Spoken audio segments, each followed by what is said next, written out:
All right, guys, you're welcome to Ghana Business Masterclass 2026. So if you can hear me, can you do a thumbs up in the chats? Can you lower the volume a bit? So if you can hear me, everything is fine. You can see me on the screen. Can you give me a thumbs up? Right? Are we getting the thumbs up?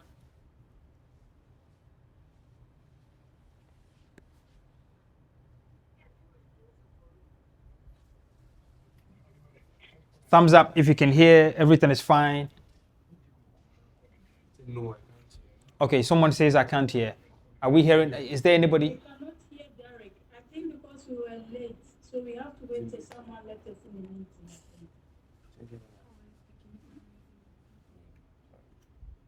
But you need to unmute the person. They are speaking. This person is speaking. If you are in the meeting, it means No, hold on. No, there's no one saying they can hear. Yeah. Huh? Yeah, look, everyone's saying they can hear. Somebody said I can hear. Look, so you leave this screen.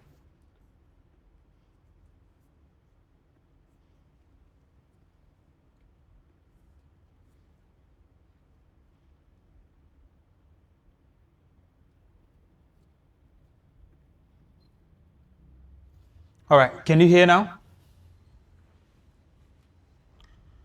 Can you hear? If you can hear me, Yeah, I can hear you. thumbs up. Okay, much clearer. All right, so can you do me a favor and then lock? I'm sure you're going to have a lot of screens on your screen right now, including our colleagues that have joined. Can you lock the existing screen that we are using? Otherwise, Zoom is going to keep switching between myself and the other colleagues we have in the chat. So just lock my screen, this screen you're seeing now. If you're on your phone, just keep your hands on my screen. If you keep your hands on it, there's going to be an option for you. Just lock it so that you always see this screen, including the slides.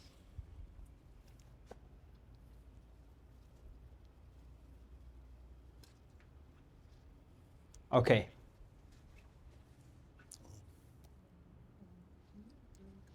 Mami, have you been able to join? Okay. 1 second. No, it's okay.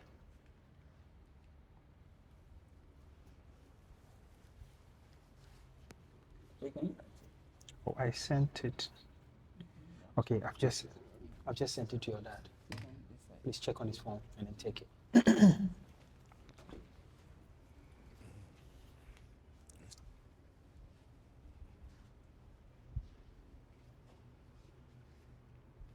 All right, so Ghana Business Masterclass, myself and Obeng Darko, the legend is in the house. Harrison, on the other side. Take this away.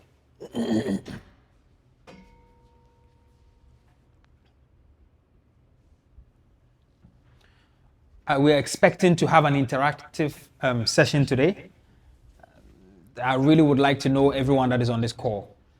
So we're going to unmute so we can get to know each other. We can interact. Your next, business partner might be on this call. So I don't want us to just, all come in today and then leave without getting to know the other people on this call. Networking is an important part of business. So we are going to start from the top. Who do we have that wants to unmute and tell us who they are, where they've joined from, and the business they do, or what they are thinking of starting? Can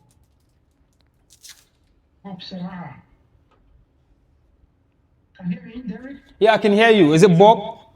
Yeah, Hope. H-O-P, Hope Sarah, Hope. Yeah, I'm joining from London. I'm in London at the moment. Derrick, I'm in my car, in my office driving. So, and I'm into transport and logistics in London. I'm a transport consultant in London. So I manage transport and logistics and people. And I'm planning to, or be as convinced, I'm planning to come to Ghana to start my business. Okay. That's why I find necessary to join this program. I have ideas, a good business it can enter into Ghana when I relocate. Awesome. You are the right place, Hope. But do me a favor. Can you guys if you get a safe place to park, just drop your name and your phone number in the chat. What's going to happen is that the next person who wants to connect with you can take your number and then you guys can have a chat. Can we have the next person speak, please? Yes, sir. That sounds like Obeng Darko. Good evening, Mr. Derrick. Good evening. Yes, my name is Richard Dawini from Bogoso. So I've been watching Derrick and Mr. Obeng is my boss. So today we are just here to learn. I'm into fashion and accessories, and I deal in gold as well. So anybody who wants to go into the gold buying business, I can help them or educate them on it. So that is what I do. Thank you very much. And I also give business advices and financial education. I learn it from you guys, so we are following you. Thank you very much. We appreciate it. All right, please drop your name and your phone number in the chat, and then let's connect. Can we have the next person, please? Can I go? Let's go. Yes. My name is Marcel Job. I'm joining you from Durham, North Carolina in the USA. I've been following Mr. Obeng Darko and of course our host Mr. Derrick, Konnected Minds. I've been following. My own area, I'm interested in agriculture. I'm interested in a regenerative form of agriculture. Some people call it permaculture. So that is what I'm interested in. So if you are in the agriculture space or you know anything about agriculture, you're interested in that, please, I'll drop my contact in the chat. Thank you. Amazing. Can we have the next person, please?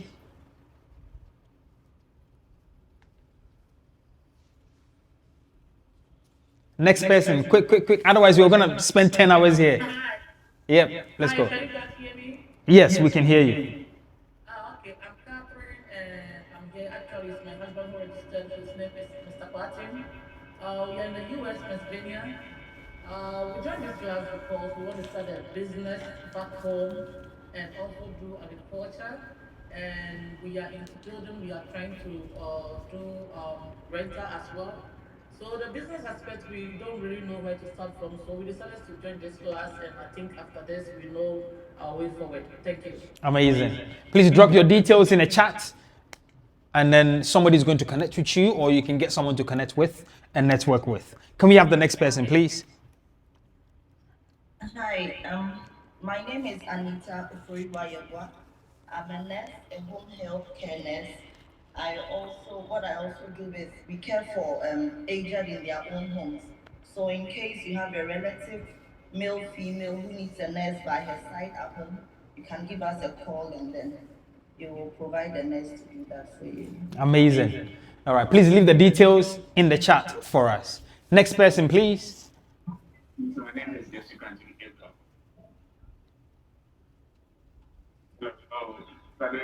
Yep. Good evening. I can hear you. My name is Jessica and I'm a student at the University of Cape Coast.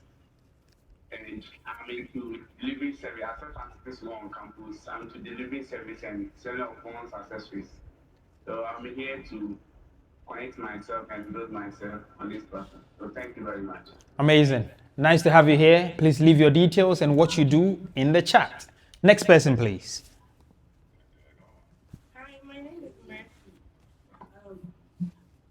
I'm also in the US area. I have a business back home in Ghana.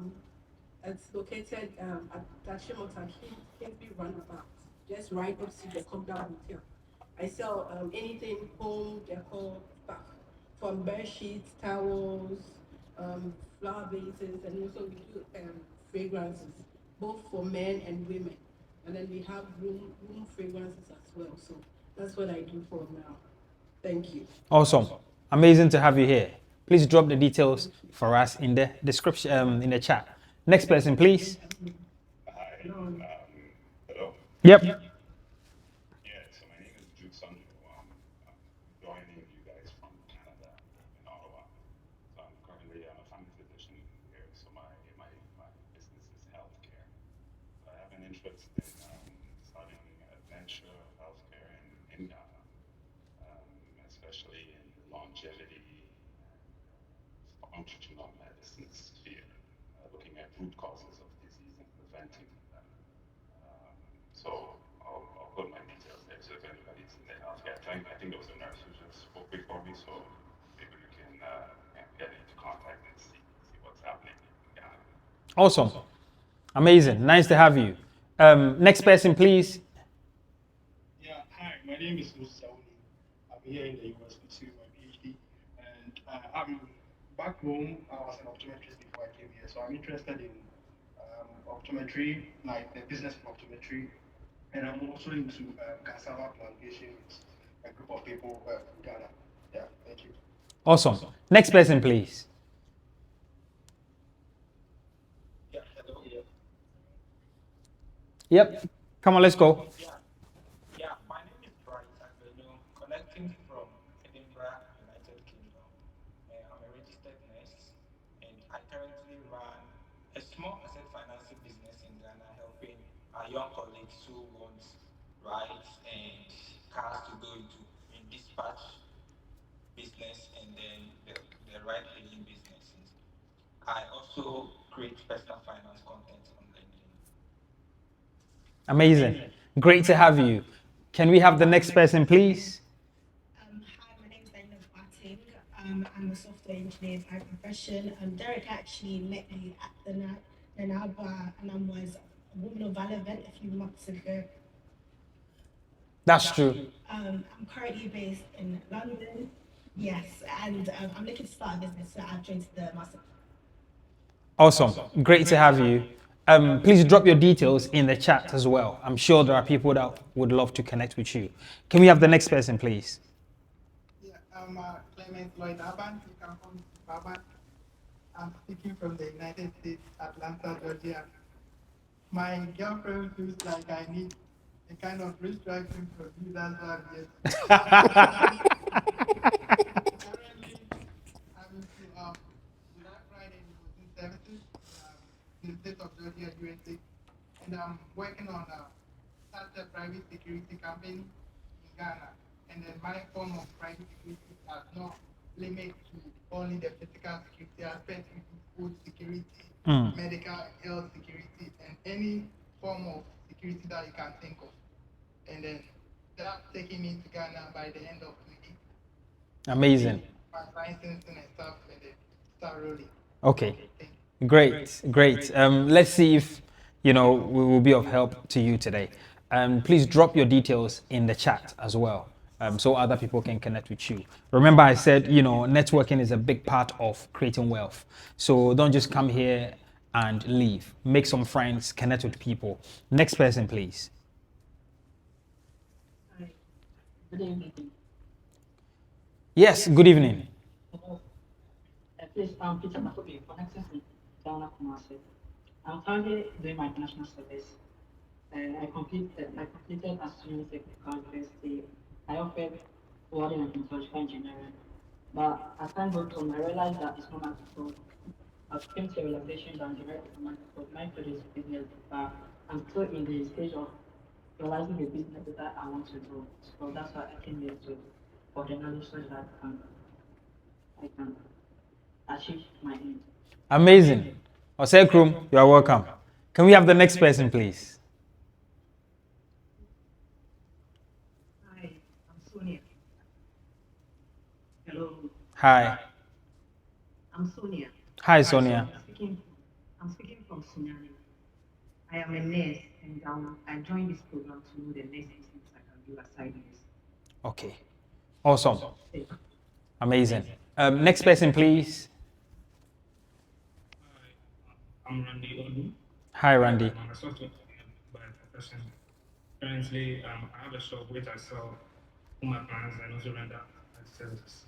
And I'm trying to build an analysis firm, an AI analysis firm. So that's what I'm trying to do. Awesome. Great. Can we have the next person, please? Hello. Hi. Hello. My name is Stepfather from Obeng Darko. I'm a teacher by profession and also salesman. I work in the hospital. Thank you. Thank you very much. Thanks for joining. Can we have the next person, please? Hello, good evening. Good evening. Yes, I'm Konedu. Hi, Konedu. I'm at Kumasi at the moment, and I also sell, and so I'm just trying to connect with people and also scale up my business. Thank you. Awesome. Great to have you. Next person, please. Hi, this is Raymond. I'm in London. I do telecommunications work, and also I own a barber shop here as well. So I've been opening some couple of barber shops in Ghana. I currently have about 4 shops, and I also currently have a project event center stages and development. So yeah, currently I'm into building properties for other people to stuff. So I'm learning how to improve on my little business idea that I have. That's what I'm here to do. This is not little, man. You are killing it. You're doing amazing. Well done to you. Can we have the next person, please? Hello. Yep. I'm Jesse from Richard. I'm into building materials as well as animal farming and other stuffs. I'm here to learn. I know our boss is here, Mr. Panobina. My legend is in the room. Yeah. All right. Next, please. Good evening. My name is Lydia Usua. I'm currently in the Netherlands. I've been following Mr. Obeng Darko for the past 1.5 years. I have several business going on in Ghana, and I'm planning moving back next year. So I'm here to network and move back home. Awesome. Please drop your details in the chat. I'm sure other people would love to connect with you as well. And let's have the next person. Hello. Hi. Hello, Akim. Hello. Yep, we can hear you. Please talk. Okay, my name is Vanessa, but I prefer to be called Abba. I joined this session to learn more about business and know which business I can start. Okay, great, Abba. Nice to meet you. Can we have the next person, please? Hello. Hi. My name is Elizabeth Luchi. I run my own wedding business. I'm also into importation of goods from China.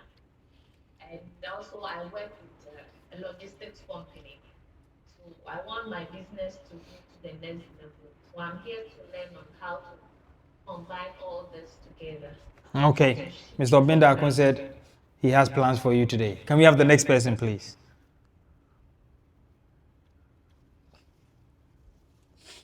All right. I think we've gone through everyone. Yes? Yep. Oh, great. Let's go. Actually, I'm driving. My name is Martin. I'm also sales and then supply of health devices like BP apparatus and then incubators and stuff. I also run incubation 24. People want to also start their businesses as well. Thank you. Awesome. Next person, please. Yeah, hi. Hi. Yeah, good evening. I'm Soabe of the Accra. I'm in Spain, Accra, and I'm into importation business, both China and Dubai. I completed it just last year. I didn't do my master's, I want to focus on this business, and I want to learn more here and connect with people. Great. Next person, please. And if your video is not on, please put it on so people can see how lovely you look. Yeah? Yeah, hi, good morning from New Zealand. Can you hear me? Yes. Good morning, good evening here. Yeah, my name is Derrick Abaitey. I'm currently here in New Zealand. I'll be returning back in August. I've been in the pharmaceutical industry since 2012.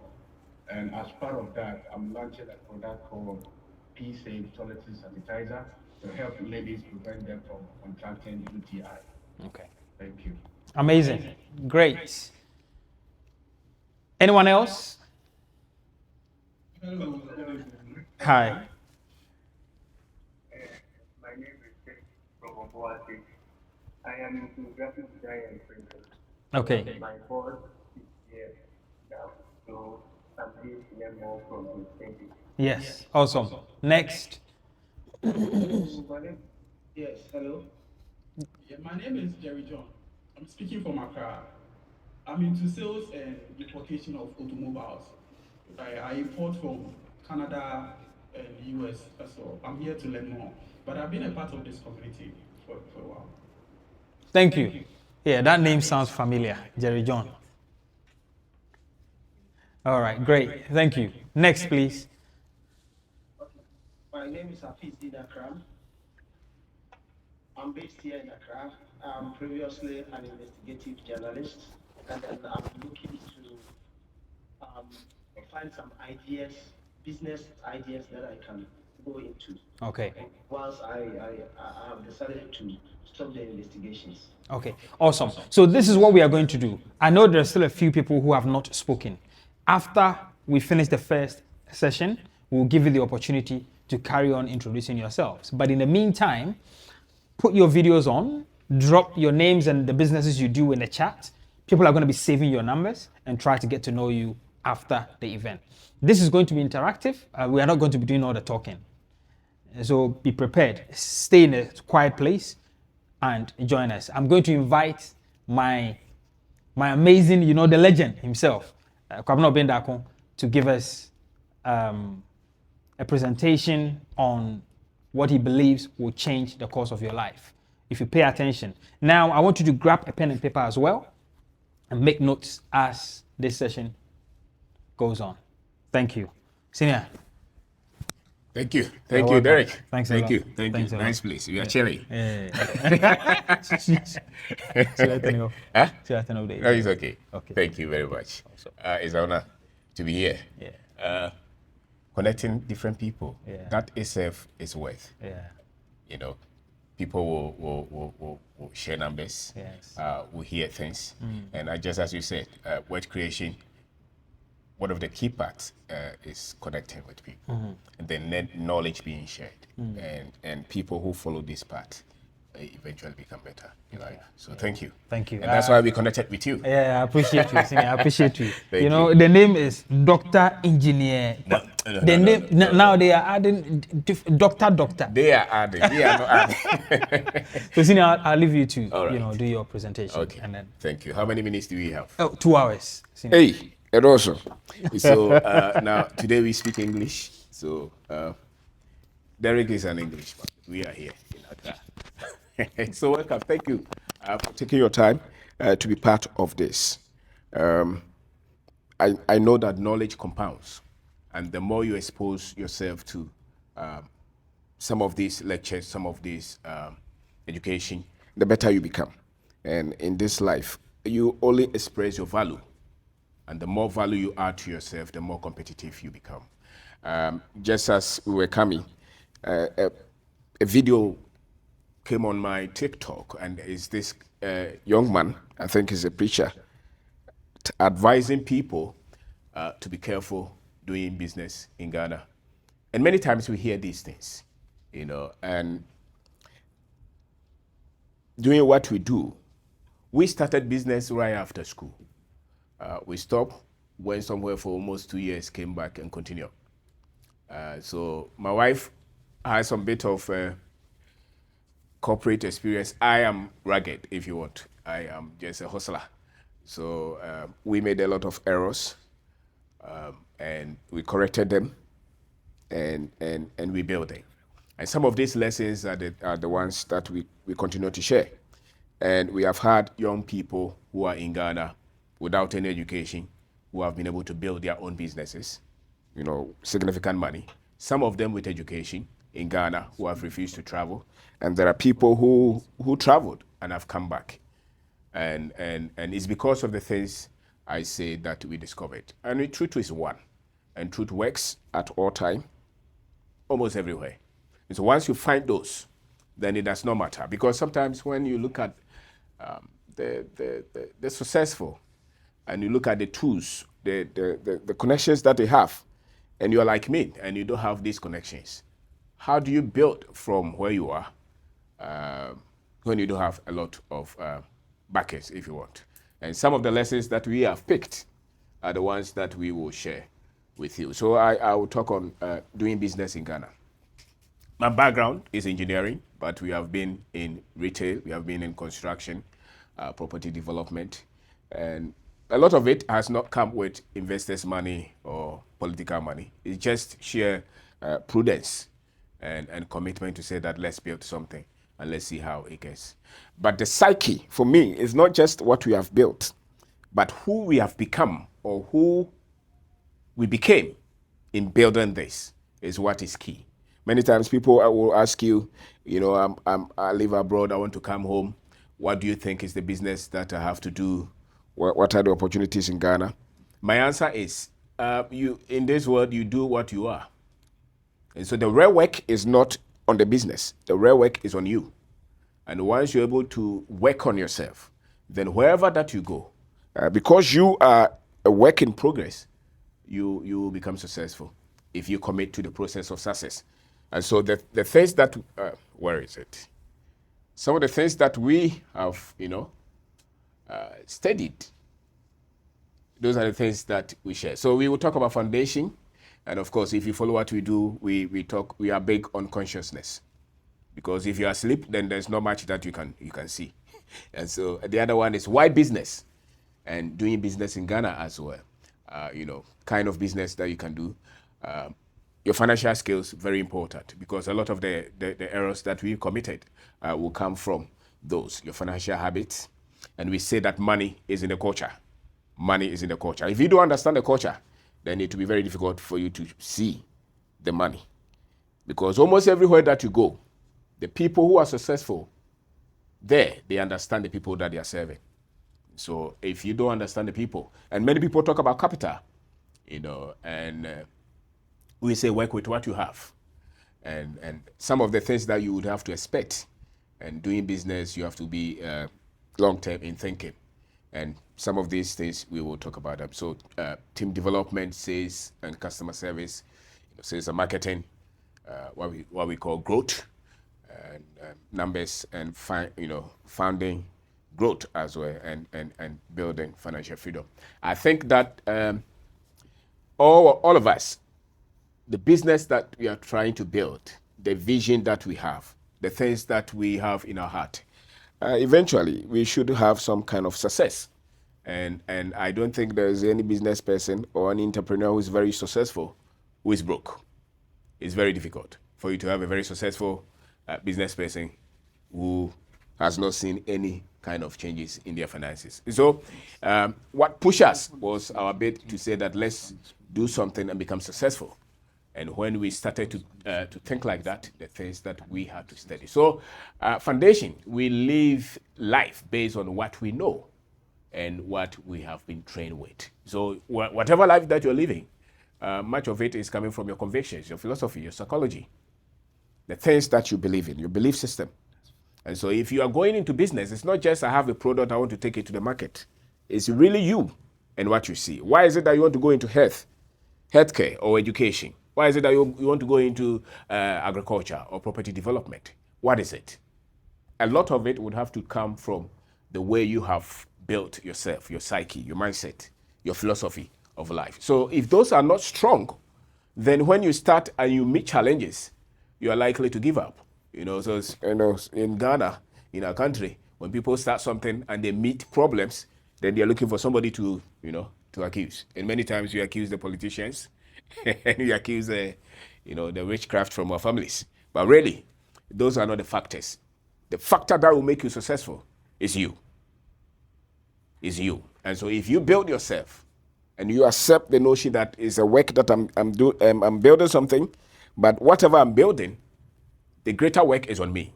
Once you see that, then it means that you are on your way to building something significant. So we can only do better when we know better. And that's why when you are here, I mean, some of these things, some people are almost always join some of the things that we teach.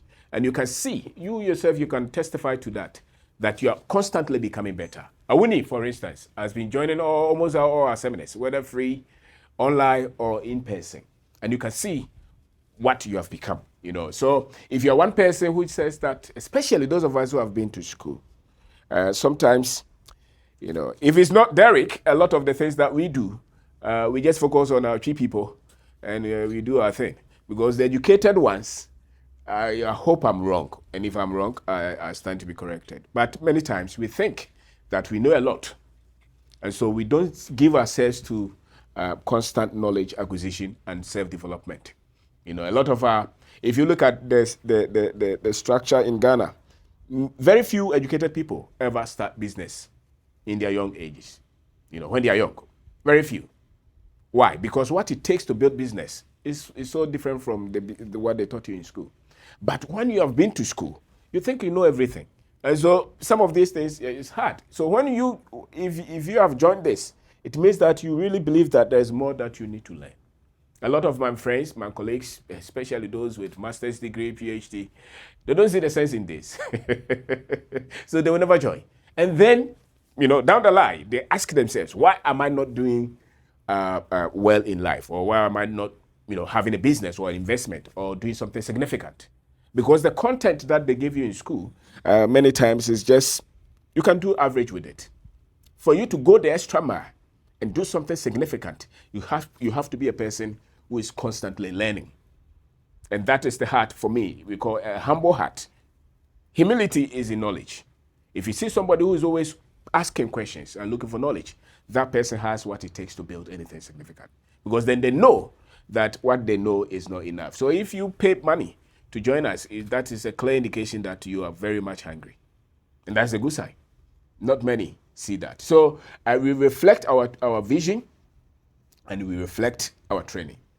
And knowledge, they say, is the seed for change. So what it means is that at every point in your life, you can only get to the next stage of your life when you have the knowledge that can take you to the next stage. And so if your finances are stagnated at a particular point, they really show that the knowledge you have, that is where it can take you. If your business is struggling, it shows that that is the knowledge that you have. All that you have can take you there. Which means if you want to go to the next level, then it means that you have to go for different kind of knowledge. And knowledge is actually force. It pushes people. And the more you're gleaning, the more you're learning, the stronger that you become. So information is what moves around. What stays with you is the knowledge. You know, so your life now reflects the basic understanding that you have about life. I think I've said it. And when it comes to business, entrepreneurship, the people who are able to build, they have very positive outlook of life. And so if you're that kind of person who is very much negative, it means that you have to really work on yourself. If they show you a cup full of water, or they show you a cup halfway of water, what do you see? Do you see the water or you see the emptiness? Many times, those who are able to build anything, especially entrepreneurs, business people, will tell you the water that they see, not the emptiness. Because creative minds, many times, see why the thing will work, not why it will not work. And that is coming from the fact that they are always constantly adding value to themselves. That's why they are creative. When people are very much negative, many times they show that they are not learning in life. Negativity is built on fear, and fear reflects some level of lack of self-confidence. And that's why people, when you start to learn, because there are principles that you have to learn, and once you learn those principles, you start to have confidence in yourself. And many confident people are very much positive in life. And so when you are starting anything, maybe somebody said that your girlfriend said you should join us. maybe it's trying to tell you to think bigger than what you're thinking now. So consciousness, that's a big one for me. Africans generally, the conditioning that we have had, the information that we have had, we are not so much big on our history.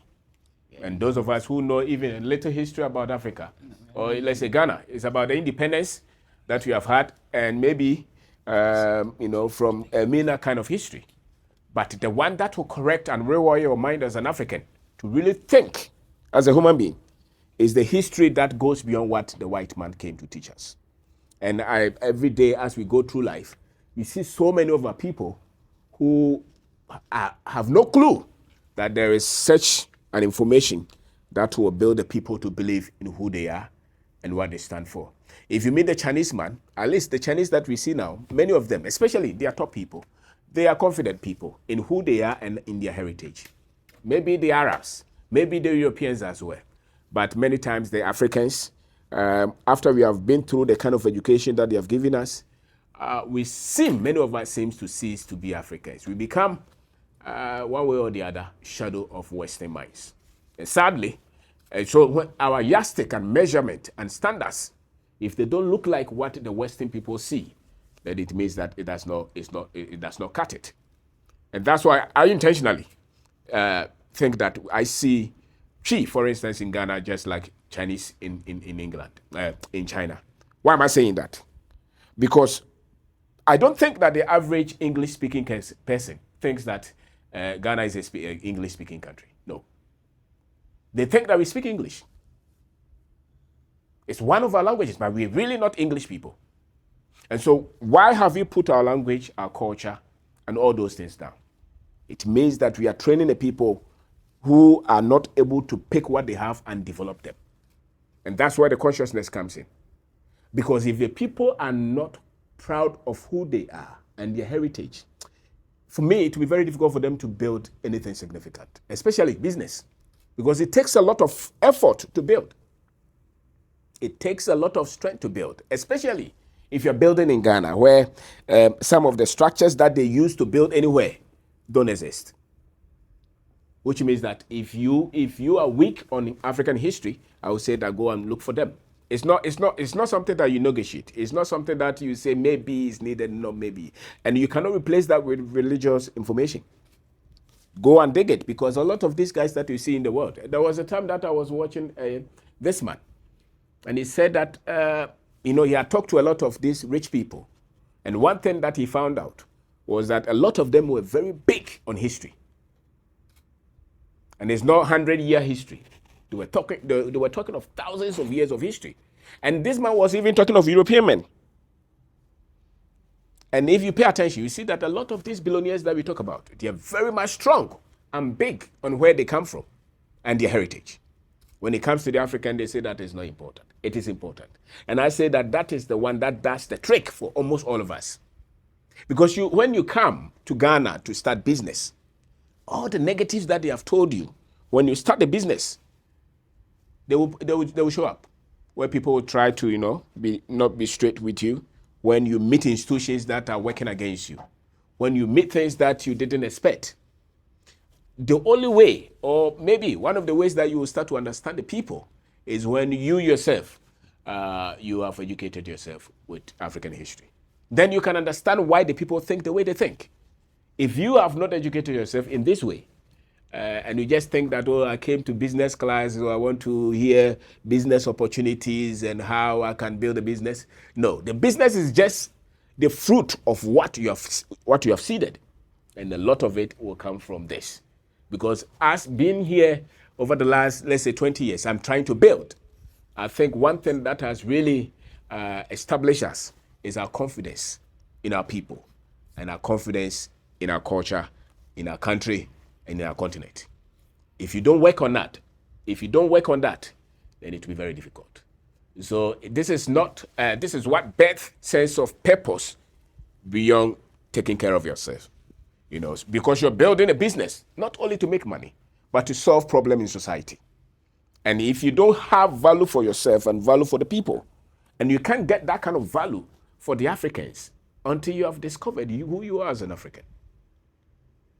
And if that connects with the business that you're building, you will do something that will bring transformation, not only to yourself, but to the entire society. So building business that will change, not only you, but the rest of us, is built on this consciousness. And so if you carry yourself, you will know that, am I a conscious African? Or I'm just one of them? If you're conscious African, Africa is beautiful to you. If you are not, you will see all the negatives. And so when you get up tomorrow and you're talking, watch your words. The words that you speak, they sell you out. Whether you have been able to jump the lie, or you're still under the conditioning. Because almost all of us have been conditioned not to see the good things about ourselves. So you are going to meet so many challenges. Said that if your inner strength is not well built, you will give up. I've had people who come to Ghana. They say that they want to build business, but they didn't work on themselves. I mean, if you live anywhere 1 year, 2 years, 3 years, 10 years, you have become a different person, even though you are from Africa. And so when you come and you don't work on yourself, you pack your things and go and say that I will never go to Ghana again. And even if you're here as a young person, you just completed university or completed some school and you're trying to build something here. If you don't work on yourself, the things that you hear will make you give up and think that somewhere is better. So for me, if you don't hear anything at all, if you're able to work on this, the rest you will discover them. You find them out and you'll be able to, because this is the root actually. A tree with strong root, no matter what, will find nutrients, and they will be able. That tree will be able to withstand, the bad winds and whichever other negative forces that come to it. So optimism and African pride. For me, your ability to build this courage and take risk is built on that. Fortune, they say, is for the courageous, and courage is built on your identity. And your identity as an African is built on your sense of history that you have about Africa, beyond what the Europeans have taught us.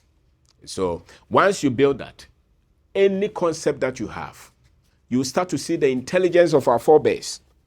And for me, that's where innovation even comes in. Because there are some things that you can easily bring from somewhere to Africa. If you have not built, because you have seen, we are in business with some of these multinationals. When they come, those who are able to survive are those who are able to see and situate some of the concepts that they bring here. Those who are not, they just superimpose what they do somewhere, and by the time they see it's not working, they probably would have lost a lot of millions. Can you help me? All right. And so we see multinationals, a lot of them, they come with every concept, and yet, they think that the Africans are just like the other ones. We were in the malls the other time, and when they were designing these malls, a lot of them were built by these South Africans. And they were thinking Ghana is just like South Africa.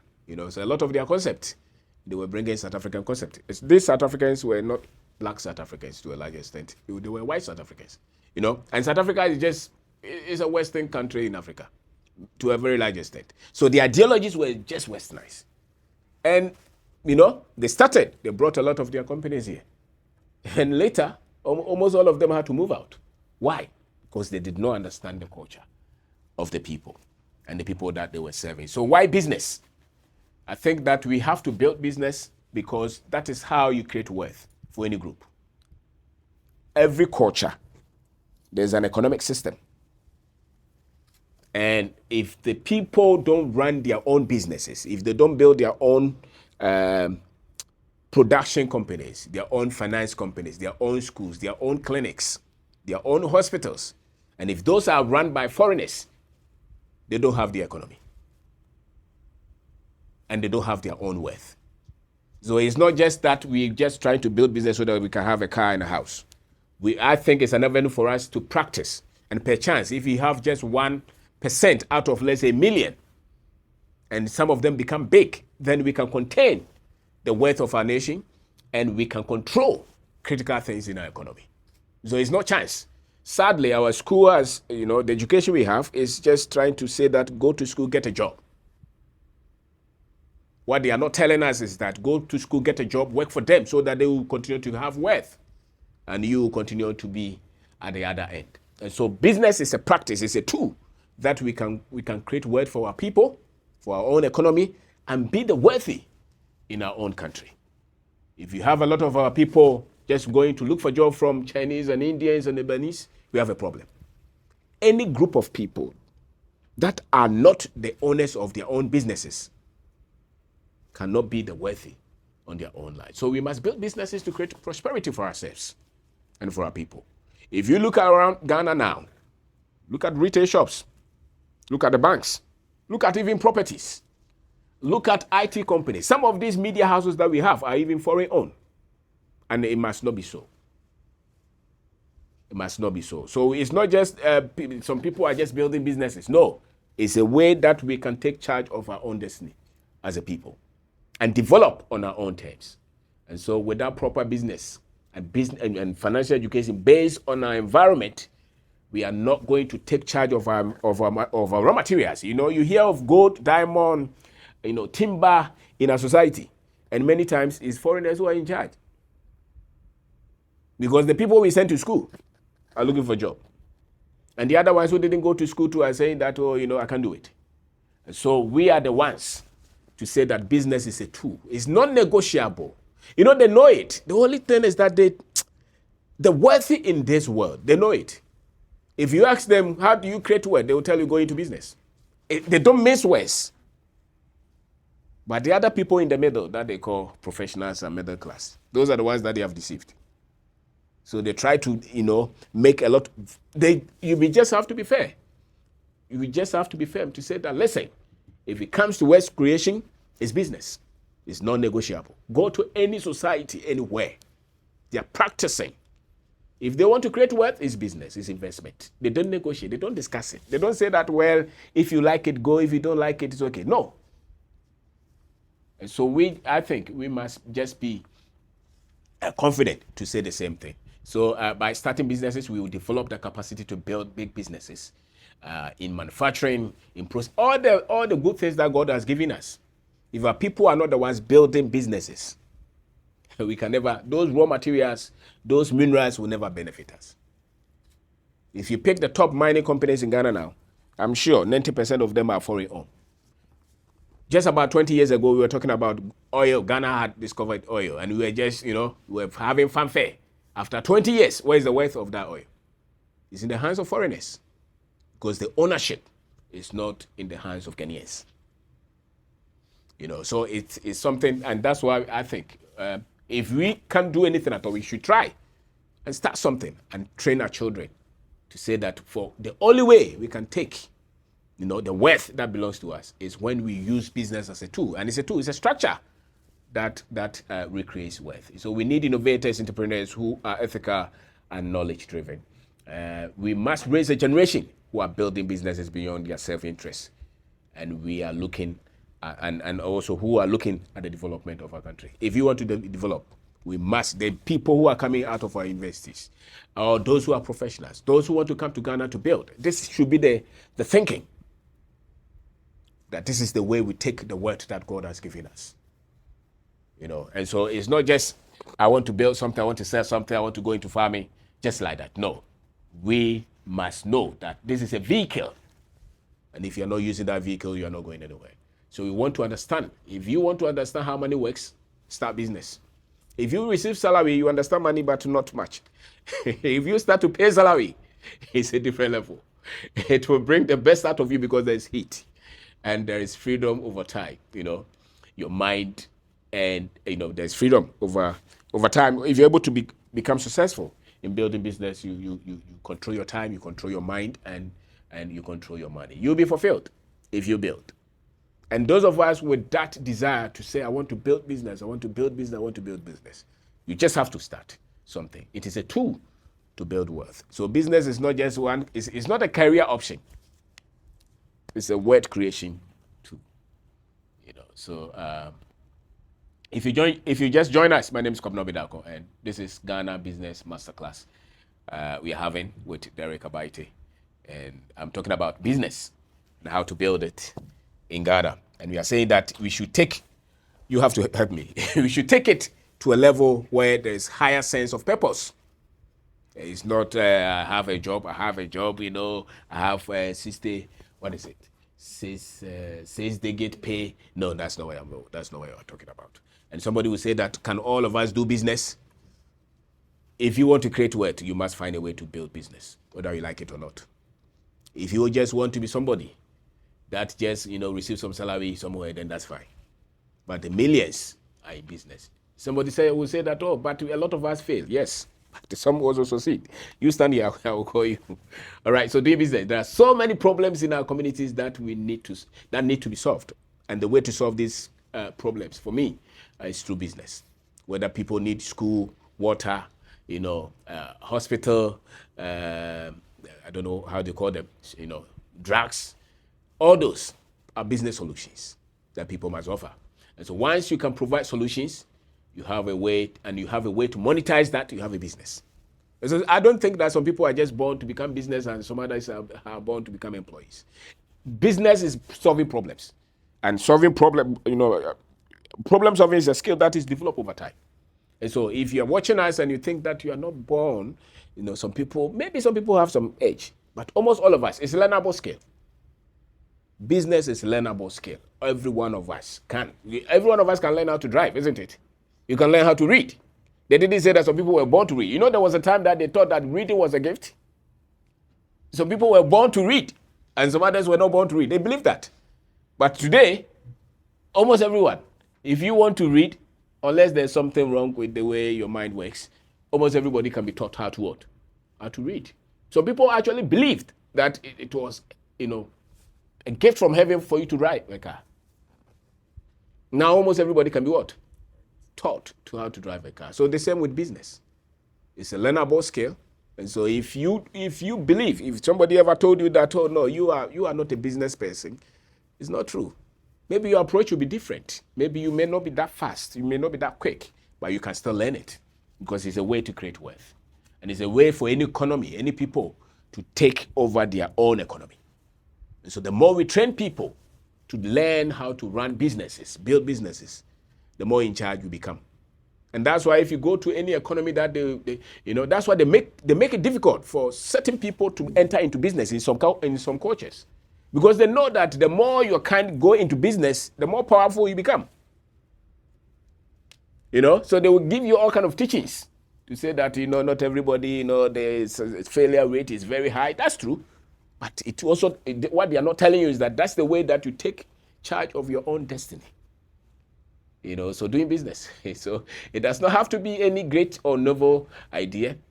Wherever people are, there are problems. And if you learn to solve problems, you are building business. Look at the skills that you have. Look at the problems in your society and connect them. Maybe you come from a village, there's no water there. If you find a way to provide water there, you have a business. People are looking for broniwawu. And if you can connect some people and open a store there and you can supply broniwawu, people can get a place, that's it. People are looking for food. So it's not anything extravagant. It's just the problems in the society.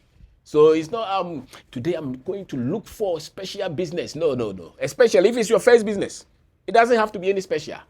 Your aunties are doing the same thing, your sisters. And you are looking for something novel, especially those of you who speak English, You're always looking for something special that nobody has ever done. If it's your first, you don't have to look for any special thing. Just look for a problem solved, let people start to pay you. Maybe your third business, fourth business could be something special. But the first one, it doesn't have to be for many of us. So just look around you. If you can supply anything, create anything, solve a problem in society, you have a business. And that's what we actually did with our first business. We're just trying to solve problems. And if you're busy and you don't sleep, they want the thing you go. They say that, oh, Kweku, can you bring me this product tomorrow morning, 6 o'clock? If you can get up 4 a.m. and go and bring them, you're serious. That's business. But to you, they said 4 a.m. and you say 6 a.m. you're sleeping. You say, no. Then you're not ready. So the one who is aggressive, who wants to get the thing done, you have what it takes to build a business. That's all. So it's the seriousness in the way you do things, your work ethics. That's what picks any idea and turn it into a business. So you could be a technical person, but if your work ethics are so great and you can solve problems and find a way to monetize them, that's it. Some of you know how to cook for people. When you cook, people say, your food is very nice. You're just a good person. You cook for people free. No. Now you want to charge something. And if you can get 10 people to cook for every month, is that a business? There's this lady in England now. She says that Kenke, and she's busy now. And the other day she was saying that she makes at least £1,000 now, and she works extra. For me, that's business. At least it's the first one. So long as you can give something that people are looking for, solve them. You find a mechanism to provide those solutions for people. That's business. So if you're looking for a solution, it doesn't have to be any extravagant. It doesn't have to be anything that nobody has ever heard. Any provision of solution, product, service that you can offer to any people, 1, 2, 3, in any community, that's a business. Because you are working at KFC, what do? It's no rice that you're cooking and chicken. And it's a big business. But they know how to do it. So any idea that people are ready to pay you for, is a business. Some of you come from families that you saw your grandmother, your father, your sisters, they were doing things. You grew up knowing them. And now you're looking for special business idea because you went to school. No. Just pick those, polish them. And that becomes something that you can easily start with. You know, so a lot of us have run from our villages, coming to the city, thinking that we are looking for a big business. No. Globally, many businesses are not so huge like that. The businesses that are making billions, they're very 0.0001%. A lot of businesses are just making 100,000, 200,000, a million a year, and yet they are the richest compared to those who are receiving salary. So it doesn't have to be anything special. It could be just Yoko Gary that just, you know, Gary and Beans.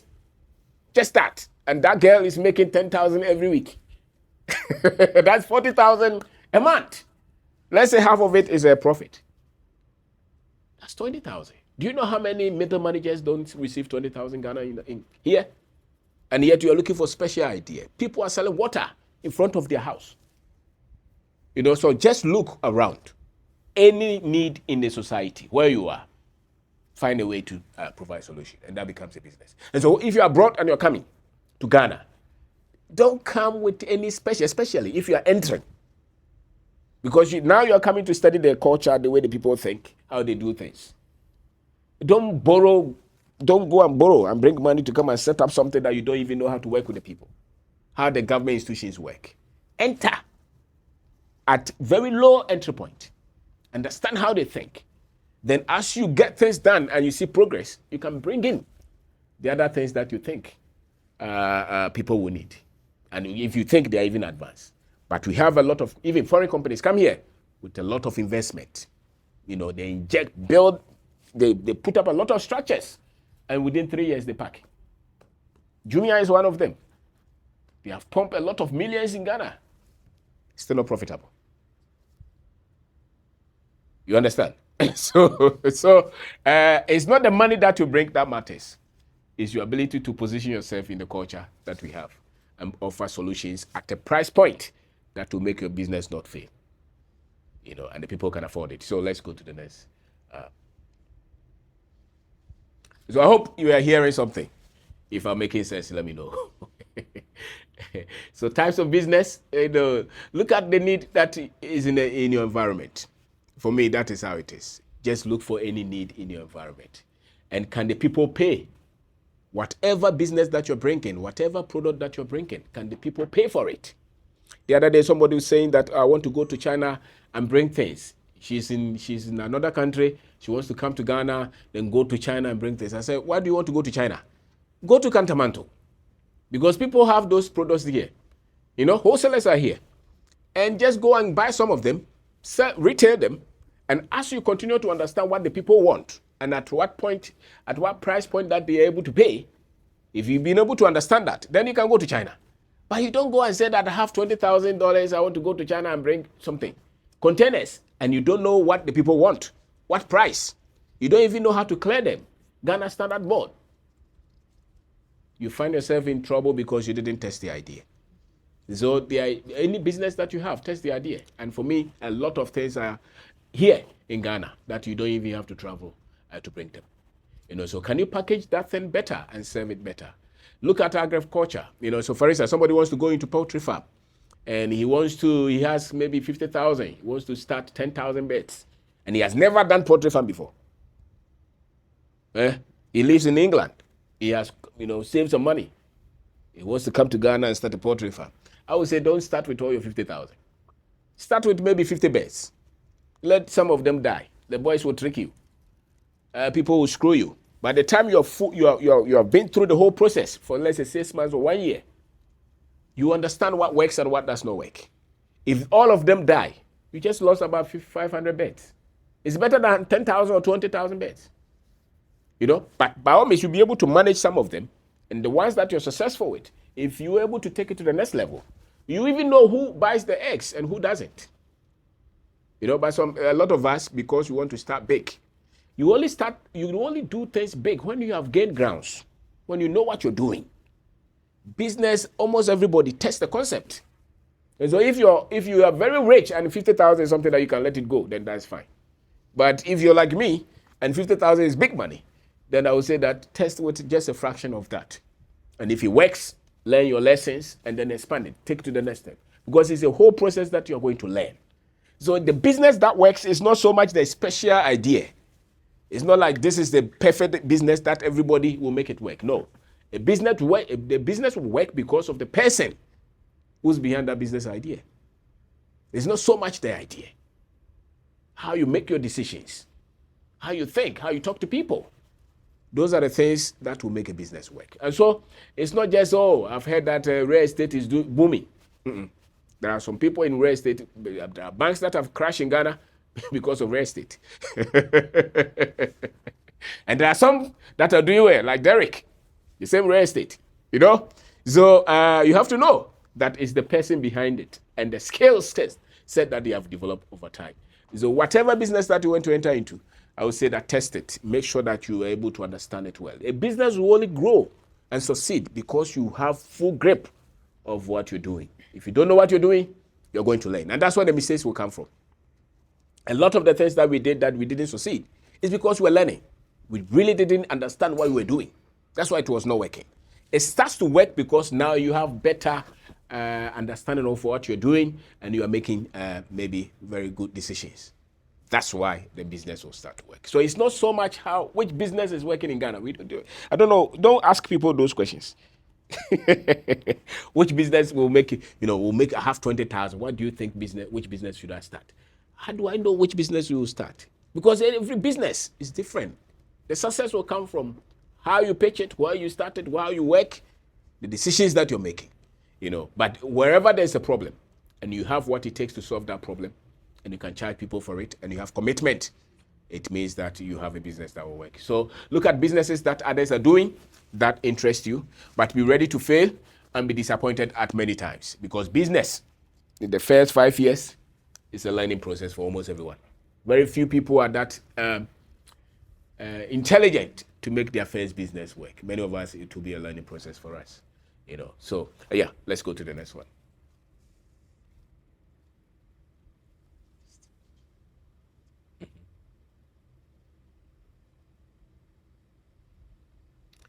Yeah. So the money is in the culture. When you're doing business in Ghana, one of the things that you have to understand is money. And the critical decisions that you make on money will make you succeed or fail. In our country, what I've seen is that, not only in our country, every country that we go to, the people who understand the culture of the people are the ones who are rich. I'm not talking of drumming and dancing, no. I'm talking of how the people think, how they live. So your understanding of how people live determines how you're able to serve them and serve them well. If you go to any restaurant and they are so good, it's because they understand the people. So they're able to pick workers and train them well to serve the people well. If you don't understand the people and you don't value the people and the culture, you are not likely to see the money in the culture. And that's why, if you pay attention, many of the people who are doing so well in our country are not the people who are so much educated, because the education really cuts you from the culture. When you wear your suit and your tie and you're speaking English, you have cut 90% of Ghanaians from your culture. So that's why you believe in niche market, isn't it? Okay, I believe in mass market, because even if you fail, you still have a certain percentage that will work. And Ghana, there's no credit card. So whatever product that you are taking to the market, one of the reasons China Mall and these Melcoms have been doing well is what? It's because they understand the Ghanaian. They sell at a point that many people can buy.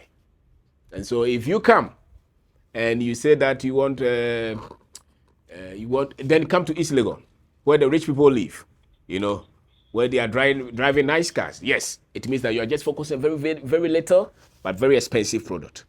But I can tell you, in many, many places in Ghana, the masses buy with price in mind. And so if you want to serve the masses, then you must understand where they live and how they do their things. And that's where the culture is.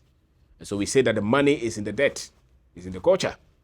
And those who control wealth in our country, especially not the ones that have taken Ghana money off, no politics, no. I'm talking of those who have put structures in place and doing proper business.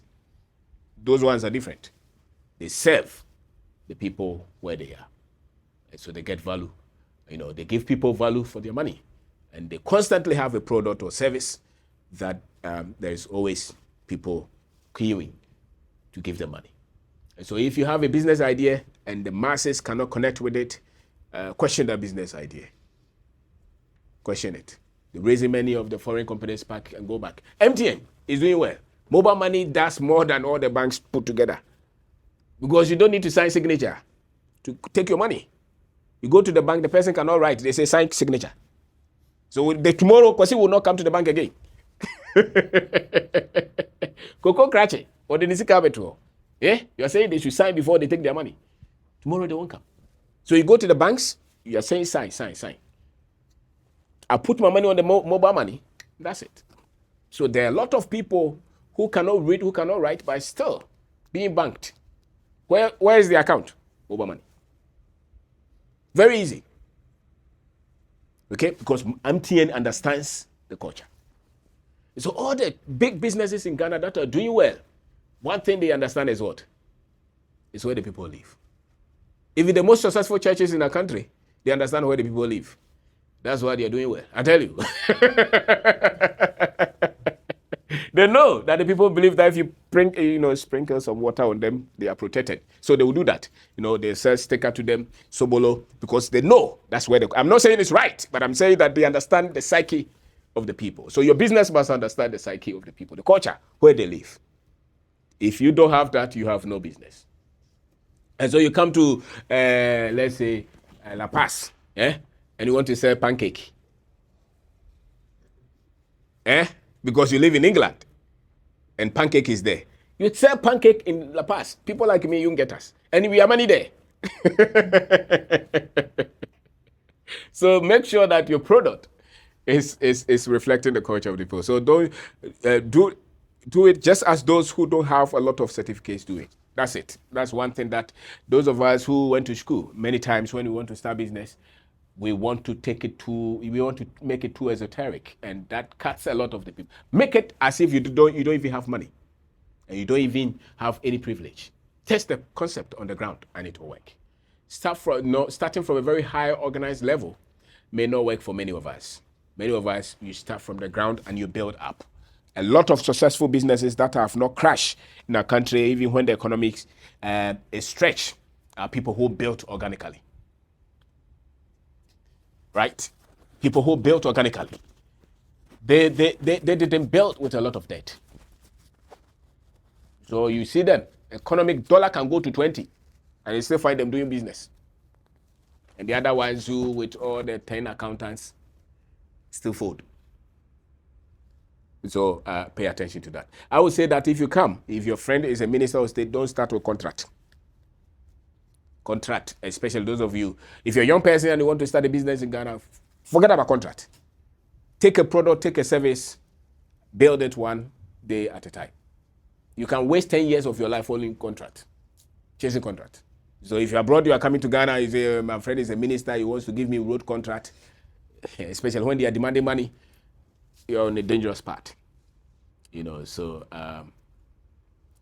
the next one is, yes, your financial skills.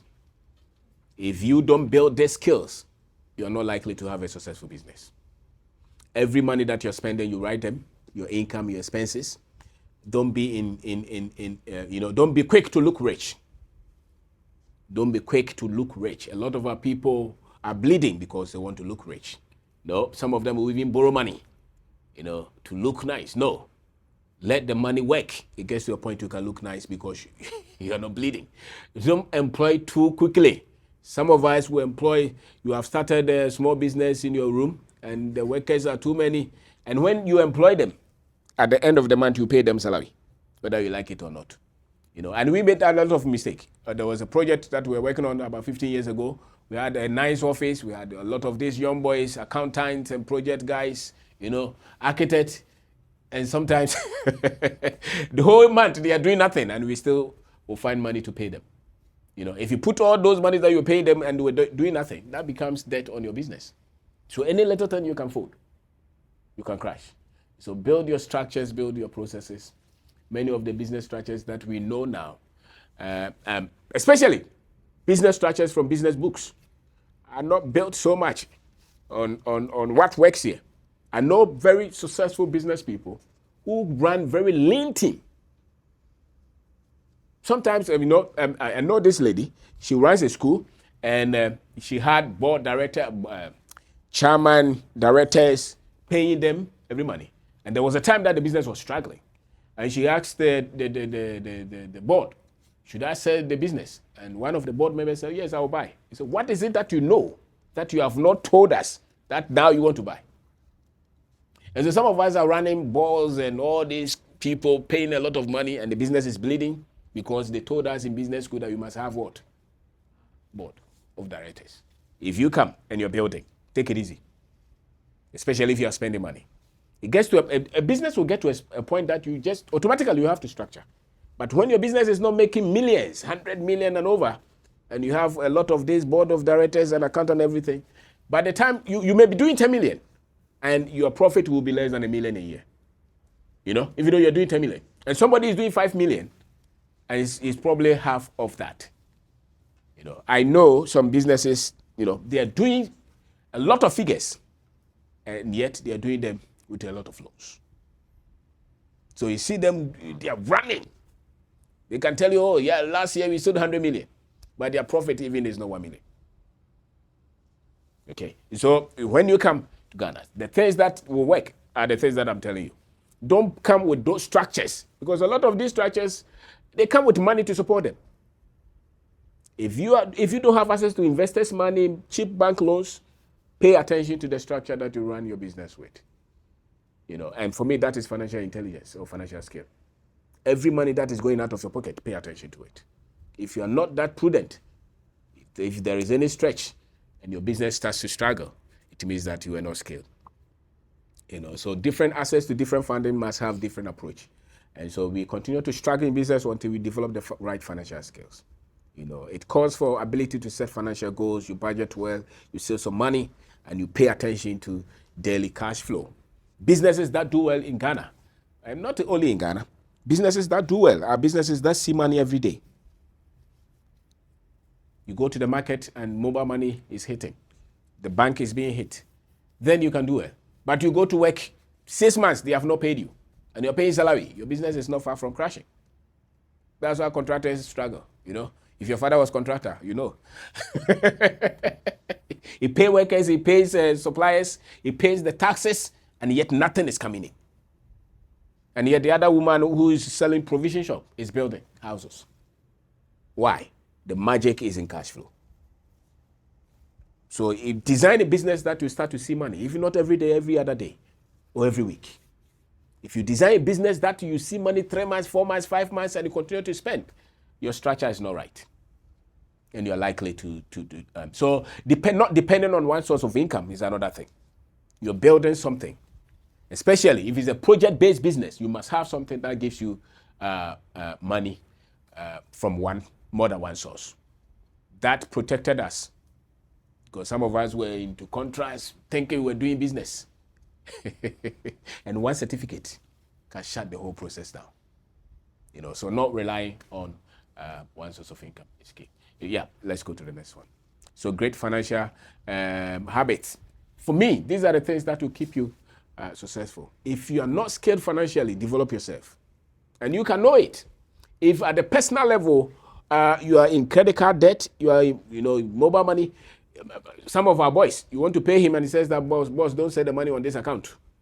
He owes you mobile money, MTN. 3 months is not paid. That's a person with a financial problem. You carry the same thing in business. So if you have critical credit card debt for years and you have not been able to solve it, it's likely that your habits about money, they are not right. And you are likely to carry the same thing into what? Into business. And so you work on that. Ask yourself, what are my, weakness in financing? What are my weak financial habits? And which ones are very strong? If you're able to tune that, then you can carry those things into business and you'll be successful.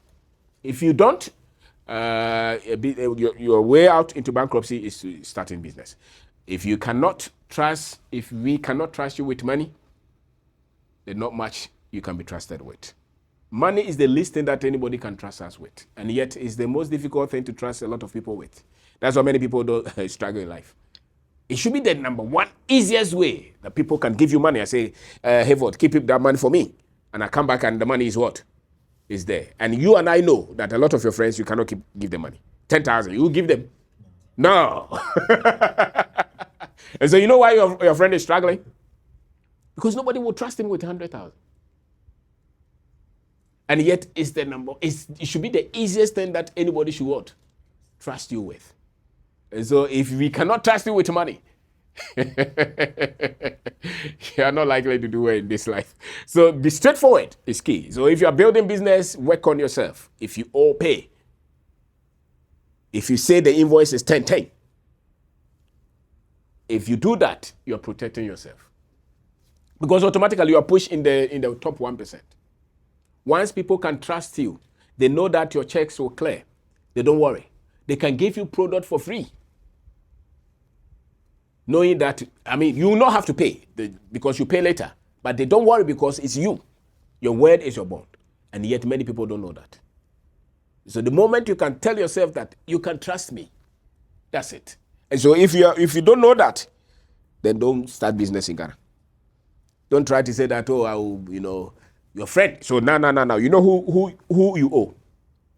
The proof that you are listening to this and you have changed is tomorrow call your friend and what? And pay him. Even if it's 10 years. I have a friend who owes me 10 years now. He still doesn't pay. He has not paid. And he's always telling me, believe me, I will pay. The other time they paid him, he used the money to buy Mercedes-Benz. I told him that you will struggle all your life. Yeah, because your philosophy is rookie. If somebody trusts you with money and you have money, if you're a good person, if you're principled, you go to pay. It means you have become a person who can build wealth. If you still have money and you forget those who you pay, there's impurity in you. And wealth goes to the one who is pure in philosophy. And so if you are building business, your number one card that you have is not your dishonesty and your greed. It's your honesty. So don't forget to pay those who you owe. Always pay back. That's how they open doors for you. What is not yours, you will not take it. And so you know that me, my friends, they know that if they give you money, you will not chop it. Some of our partners that we work with, they know that if we give them check, they'll clear. I know people who give check, they know they won't clear. They will pray over the check and call you early in the morning. Please don't send the check. But they know there was no money. So tomorrow, if somebody is looking for a partner, would you give that person number? No, because you know that there's character break. So it's an asset for you to say that I'm very straightforward when it comes to money. So as you start to see money, put money back into the business. And do not, we have talked about this. And if you really want to go far, at least when you start to see 100,000 that you don't need every month, you're not doing badly at all. That is the time that you start to look rich. So if it's 10,000, you don't have to go and buy land and car, as a matter of fact. But many of our people, the kiosk, provision shop, you start to see 10,000, not even profitable. And he's talking of buying a land. He crashed the business. So that's why a lot of our people don't get into the millions. Because we start to buy car when we are not ready. We start to build houses when we are not ready. And we crash everything. So start to build income generating asset as you pick. We still have more? How many minutes do I have? Say. I think you've only done 10 minutes. Are you sure? Okay, then that's fine. And this is a big one. People are looking for capital to start business. 10 minutes. Okay, give me the first one. It's a big one, especially for the young ones. They say that they need capital all the time. And many are waiting for capital to start. If you need capital to start your business, what kind of business? Is it at your level? Many times your first business, if you really need capital to start, you already have it. Yes. Because I'm not thinking of drilling oil, looking for $30 billion. That's not my level. So everybody has what they can start with. So it's not about money. It's about your psyche, the way you look at life, the way you understand life, the network that you have, and what you're able to go down to start with. So the first step is with you, it's not with anybody. So if you're thinking is that when I get big money, then I will start. There are a lot of people with big money who still don't know how to start and what to do with the money that they have. So if you're waiting for something to start, it's not capital. It's something else. But for capital, all of us have it. Because that's your credibility, your capacity, your commitment. Can you walk from Achimota to Okaishi, even if you don't have money, to pay Trotro? Are you ready to do that? That's the capital that you have. So really, the capital is the sacrifices people are ready to go through. So the one who is saying that he doesn't have capital is the one who is not ready to go through the pain. Because all of us have something that we can start with. Are you ready to talk to 10 people for them to give you that product on credit? That's a capital. So if you have no one to give you that capital that you say you think you need, then you are that capital. So that's what it means. Capital is capacity. What you stand for, your network, your commitment, your character is your capital. There are people who easily will give you money because they believe you. They will give you introduction to projects because they believe you. So what have you built over the years? That is your capital. And yet a lot of young minds will bring it to money. And especially people who live abroad. They think that once they have some 10,000, 20,000, 100,000, it means they have capital to start business. No. The capital goes beyond the money that you're bringing. It's the wisdom that you have. So someone said that the poor man's capital is his honesty, and that's true. So if you are broke, you have nobody, then your capital is your honesty. So do they trust you? Can your boss trust you? That's your capital. If so nobody trusts you, then work on it. If you're so committed to getting a business started, then you must be ready to start from the level that nobody is betting on you. If you have to remove your shoe and sell, you should do that. The thing is that many people are not ready to do anything. They're just talking. Every one of us. You have how many shares? 5. You say you need 200. Are you saying that you can't sell 3? Every one of us has something that we can start with. So the excuse that I need capital is not true. It's not true. And if you so need it and you can't have it, it means that it's with you. It's not with anybody else. So it is knowing what to do, not the lack of money of it. It's your toughness, your determination to get to that level, especially the first one. Yeah. So let's go to the next one.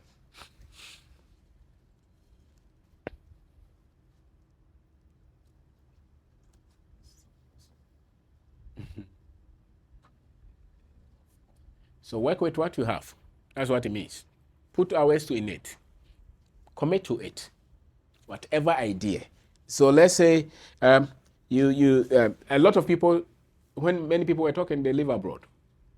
When you come, work with what you have. The other day, somebody was asking me, he has an apartment, 8-unit apartment, he has one other house, and he wants to sell the apartment and start a business, water processing business in Ghana. He lives in England. I said that I don't think you should sell your apartment. I think just get your garage in your house and start with the little that you have. Once the system starts to work, once the concept starts to develop, you probably can go to the apartment if you want to sell it. But if you have not tested the concept, and I asked him, how much do you need? He said he needed about 400,000. I said, something that you have never done. You have no intelligence in it. You want to sell the apartment that you have built to put in it. You will lose it. So just use your garage, one room in your house, and start something small, maybe 80,000 or something. And if you understand it and it's working, and you need capital, maybe you can go and sell the apartment. So many times it's not just work with what you have. A lot of the things that we want to do, they are in our hands. So it's not so much the bulk of money that you break. Commit the hours that you need to get an idea of. There is a minimum number of hours that you need to put in any idea for it to become strong, for it to start to work. If you have not put enough hours in that idea, it won't get up to run. You know, just like when you're pumping what is it, inflation? When you're pumping, that's right. That's it. You're putting a lot of, you know, there's a certain amount of air that must go before the tire can run. If it's not running, if you can't get it under the car to run, it means that there is not enough air in it. And any idea that you commit yourself in it, and a lot of it is man hours that you have to put in. So talk to people who have the product or the service. You will never know who is in your network. And that's why networking is key. A lot of rich people, their network is not poor. And a lot of poor people, their network is not rich. That's why they are poor. You know, so look at the network that you have. Your friends, the people you go to church with, even your classmates. It means that if you are poor, it's likely that a lot of the people that you move with are struggling. That's why you're poor. Because it means that the conversations that you're having cannot get you out of poverty.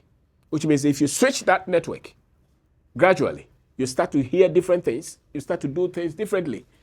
The same with business. If you come and you are building business, all your friends cannot be employees or people who are doing nothing.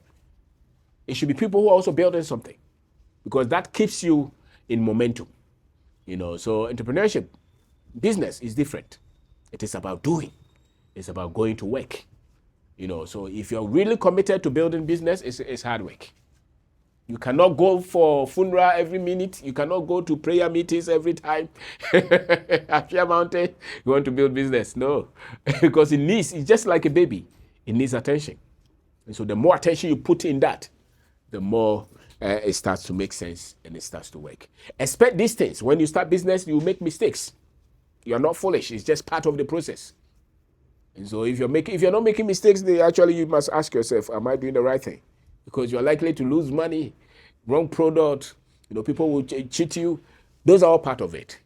And the other thing is that they will tell you, I mean, those of us who live here, why are you struggling? Go to America, you know. Why do you want to live in Ghana? Go to Kuwait. And those who come, at the time that the business is not working, they will tell you go back. That one, expect them. And some of them will also really criticize you for no reason. And some will laugh at you when you're building business. They will tell you that you have nothing to do now, you want to do piggery.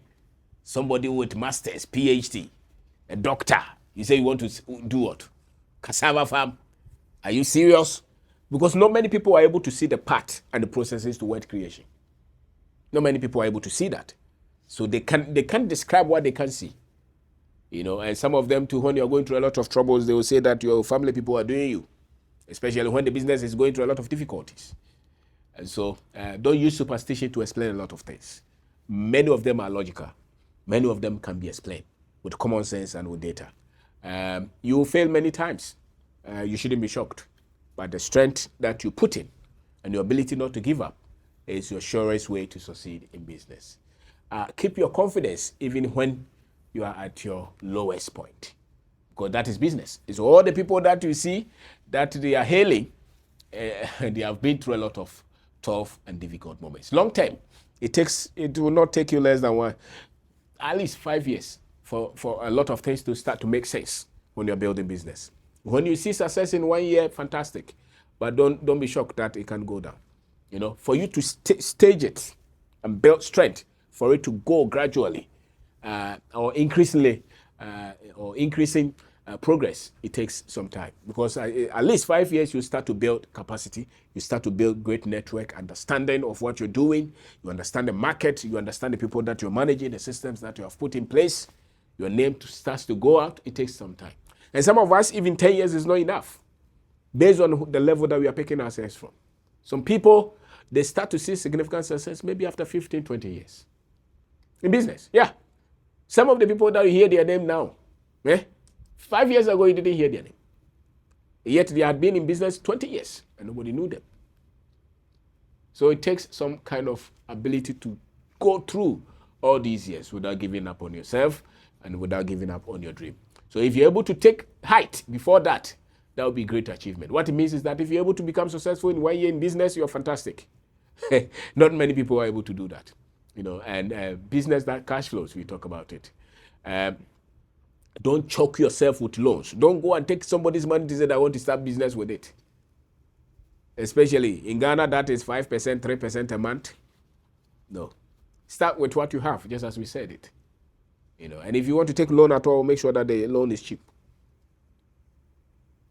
Loan is cheap. Because some people were doing well until they took loan that was expensive.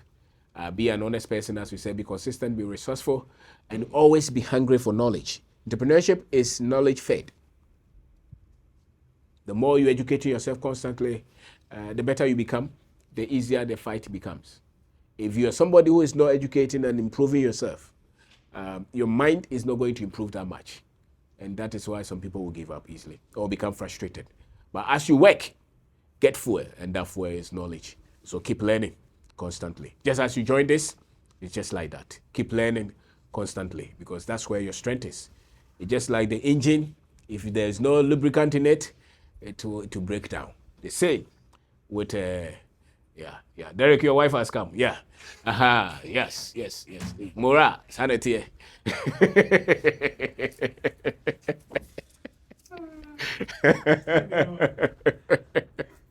Yeah, so yes, we can, long term as well. So your preparation is seen in how far you go without giving up. So if you give up, it means your preparation was not enough.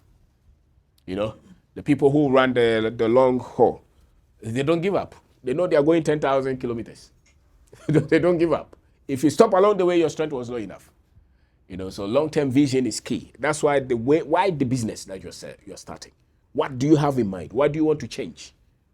If you don't lose focus of that one, you know, and I think that if your business is successful in Ghana, then it can go to other parts, or maybe in particular region in Ghana, then it can go to the rest of the country, or even go across the borders of Ghana. Success in anything is long term.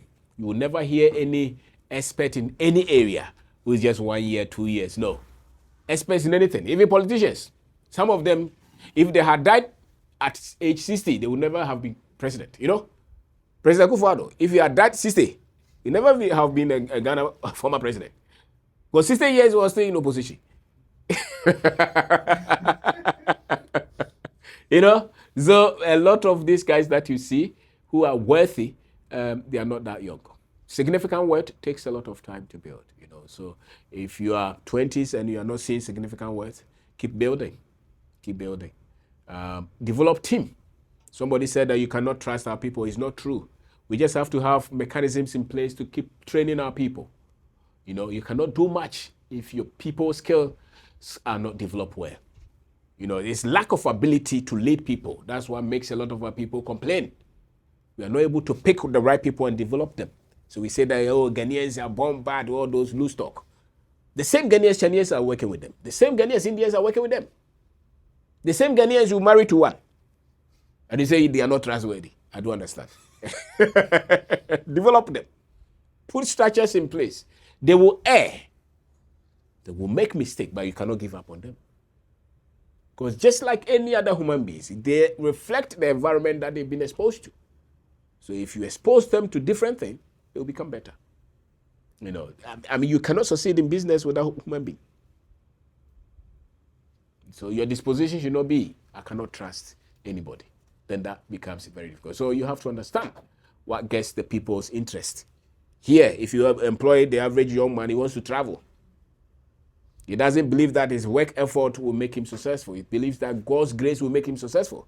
Now, if you're dealing with somebody who wants to travel and God's grace will make him successful, his work ethics will not be there until you recondition him that, listen, the way you work will predict your future.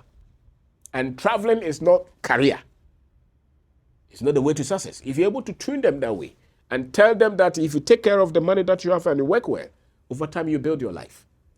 If you're able to train 100 and one picks it, that's a great achievement. You know, so it's the understanding that we have. So those of us who are building business, we have to come with that as well. Culturalize the knowledge. It means that no matter principles that you bring or you come with, bring them to the level that the people can accept it. Many of our people are westernized in their approach. And that's true. Talk to a lot of our big men. And the approach and interpretation is the Western sense. And I think that's where they are not able to transform a lot of people because they forget or they dislocate the people. And yet the people must be located, and they are located in the culture that they live in. So speak the language that they can think in, and they can have confidence in. So a lot of our trainings, actually, we do them in P, and that's why they're able to ask questions. But if I'm speaking English like I'm doing now, they will be quiet. He said, do you understand? They say, yes, sir, let's go. Meanwhile, they don't understand it. So I think a lot of us, it's depending on which people, even those with higher education, they say, why do you think a lot of our people in parliament don't speak? It's the English. It's the English. I'm telling you, because the energy is disconnected. But you let them speak the language they understand, you will see that boy is not that ignorant. If you pick a mechanic or you pick a carpenter and they come and you explain a lot of things in English to them, they will look at you. But you speak the language that they speak. All of a sudden they know something because that's the language that they were taught in. So sales and customer service. Every business that you're doing, you are serving people, and selling is cash. Your ability to sell. So if you are asking people, if you pick somebody from Lagos now, lecturer who went to teach, and somebody who went to Makola to sell, and ask them who has money today, who will have it? Makola, yes, because selling is cash, teaching is chalk. So serve your customers with respect.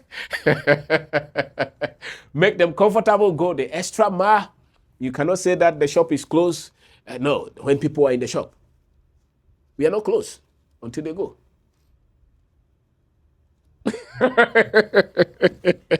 You don't agree? Okay, you serve them because the way they think is different. For instance, some of our shops in Achimota, the people are different from those in East Legon. In Achimota, they come and say, oh, Auntie Akui, I'm quite bad. They feel happy. East Legon, they come and say, don't talk to me. Different word. So the moment the people feel comfortable, they will always come and buy from you. And that is how your team must do. Or that's what the team must do. Selling does not depend on the customer. It depends on the one selling. That's what selling is a skill.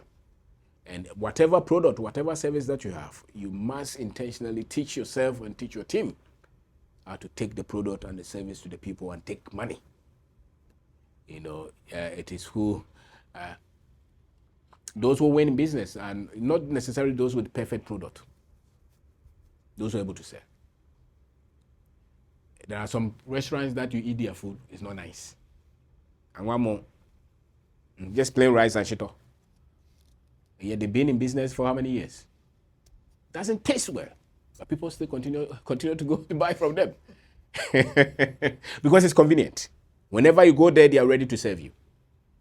So you go to buy not because it's tasty, but because it's ready. All right? And I don't want to mention their name, but you know them. You pass there, they are Spinters Road. But it's very expensive, yet it doesn't taste well. But people continue to buy. I myself, I go there once a while to buy when I'm hungry. So people do not necessarily buy what is perfect, but what is available. Train your team, sell with the culture in mind. The other time that a friend was saying that they use this POS systems and they don't take cash. So how do you take from the woman from the market? She doesn't have credit card or debit card. And when people buy from you, how you treat them when they bring the product back says a lot about your business.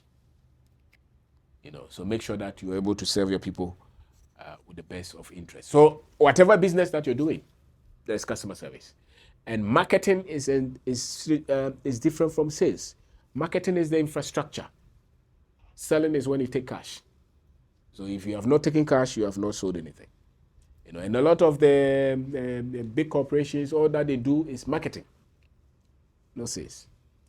So they make a lot of noise on radio, TV, but they're not able to convert it to money. So when you go there, you see there are a lot of line, and people will just jump and go because they just make noise. People come there, but they are not able to convert it. So if your business is not that big, what you want to be big on is selling. It's not just spending money on making noise and you're not able to take cash. That's how a lot of these big businesses can crash. And when your customer says no, it does not mean they don't want to buy from you. It means that give them different understanding why they have to part with their money. The other day, somebody called me, said that you said that you're doing masterclass. Can you explain it to me? And this woman was so, bold and I dare say arrogant. I said, but the thing is on the website. Yes, that's why I'm calling you. Explain it to me. I said, madam, somebody said that I should pay for the son. I'm saying, so let the son call.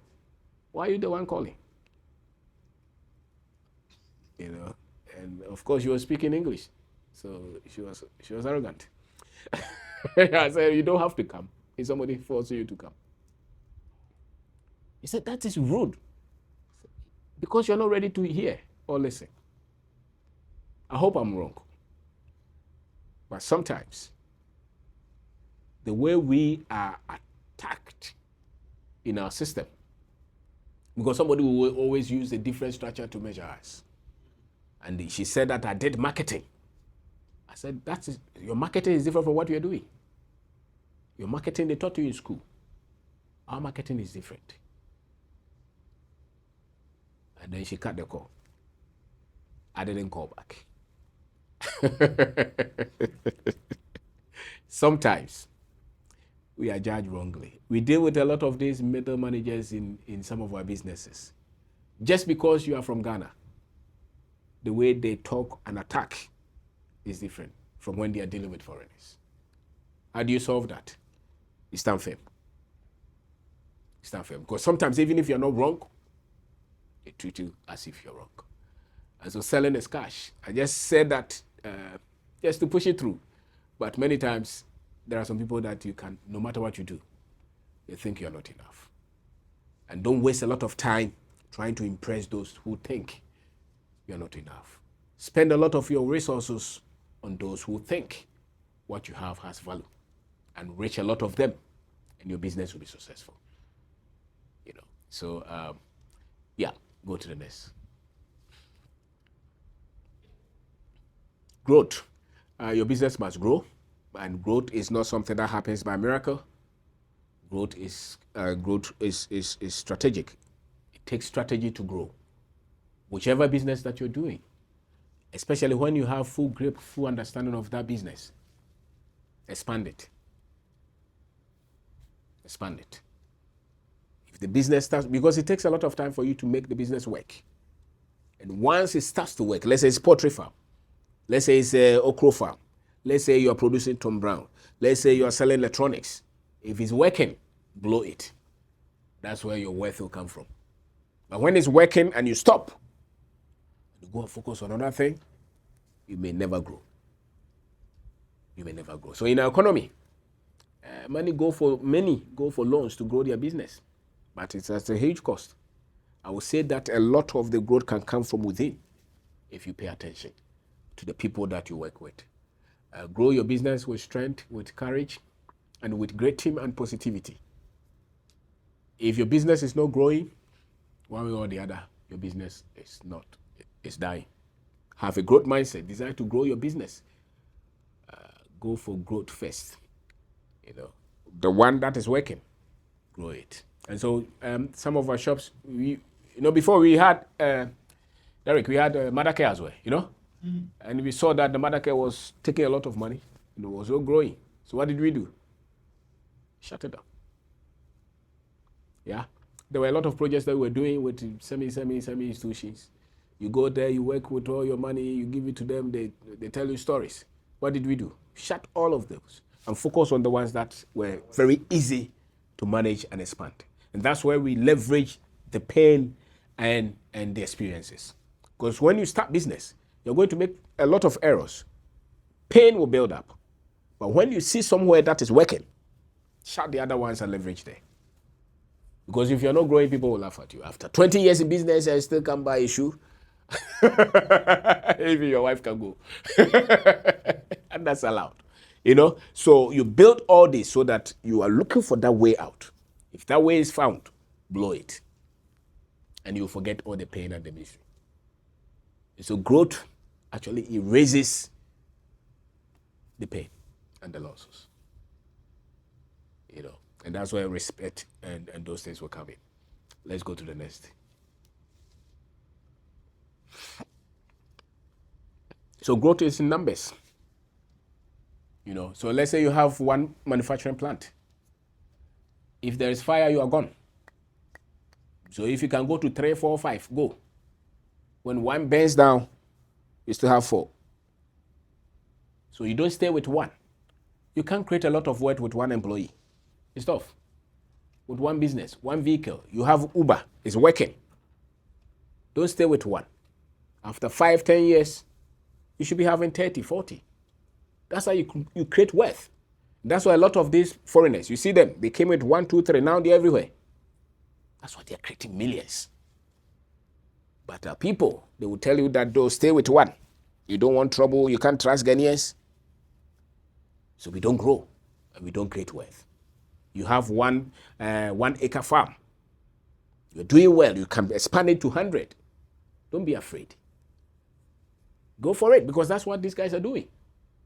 They're expanding and they are not afraid. And they know that there will be losses, there will be thieves, but they still go. Because it's a skill that after a while, you become comfortable to handle growth. If you go, it doesn't work, shut it down. Go and correct your mistakes and come again. So we must grow. We must grow. So you have transport, look at 10, 100, 20. Don't be scared to expand.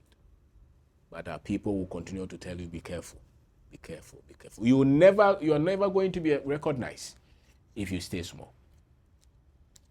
Ketewese is not the strategy. You must expand.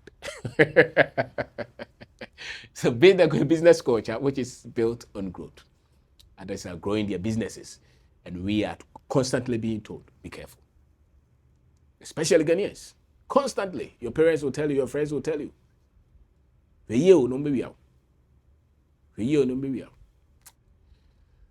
Growth is based on structure. It's based on processes. It's based on systems. How you employ, how you price, how you source a product. If you have 20 shops and you are bringing containers, you can buy them at a cheaper price than bringing one container. And that's why they continue to expand. Because it's easier when you are growing. So growth is not supposed to be painful as such. The more you grow, the more allowance and the more comfortable you should be. That is if you have built structures. And that's why you see a lot of these big people, they are running billions now and they don't even go to work. They are in their room. And when they were running 100,000, they were constantly outside. Now that they are in billions, they have nothing to do. All that they do is to think. Why? Because of structures and the people that they have developed. So don't let anybody talk you out of growth. So grow organically. If the loans are between 5%, then maybe you can take it. If it's 5% a month, think twice before you take them. Don't be wasteful when you start to see money. Push the money back into the business constantly. Grow business. Don't grow your business as those who have access to money. I'm talking of Ghanaians like us. If Derrick is coming with pounds, we don't have that. So he can, yeah. But we have to be strategic. You understand? Or you don't?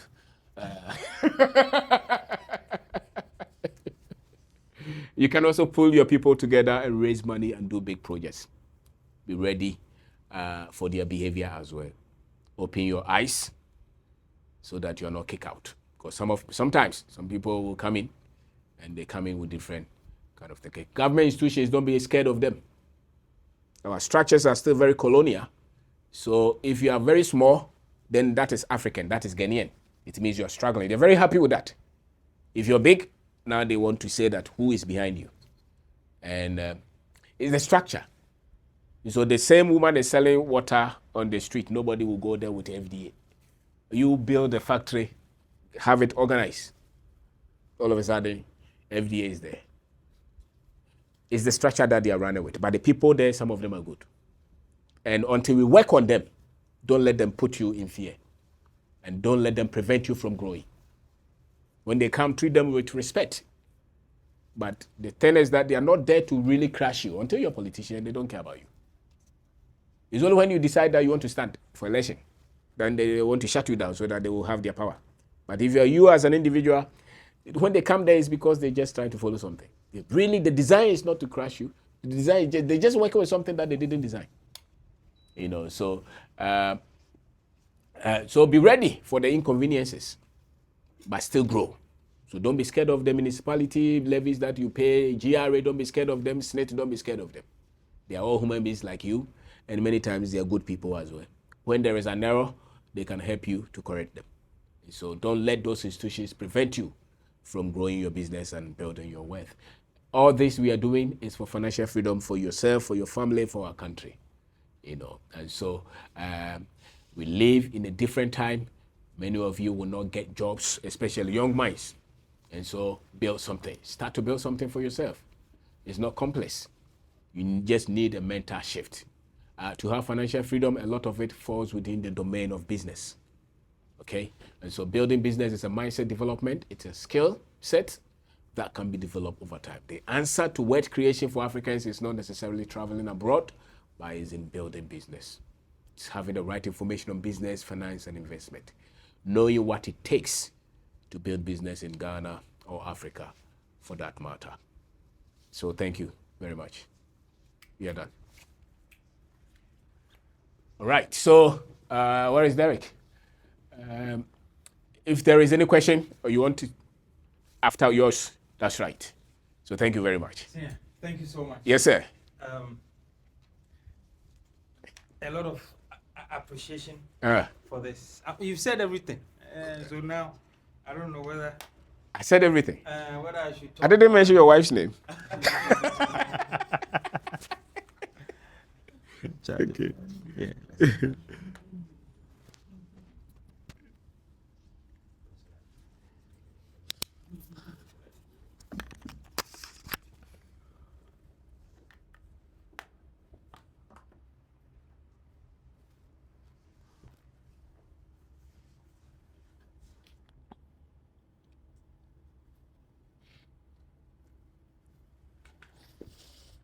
Wow. My senior man has done everything. Can I get my water, please? Can you hear me? Can I? Yes. Yeah. Thank you. Okay. So can you drop a thumbs up in the chat if everything you heard you expected? If it's exactly in line with what you expected, can you do a thumbs up for me in the chat? Just a thumbs up.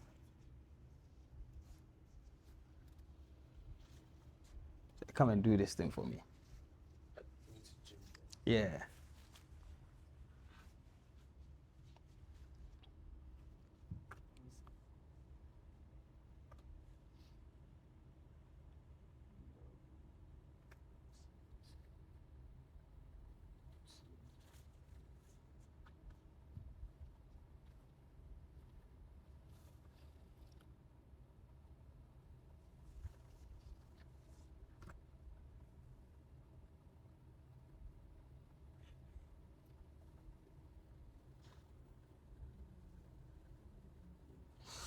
Yep, just hold on a bit. We're just switching my screen.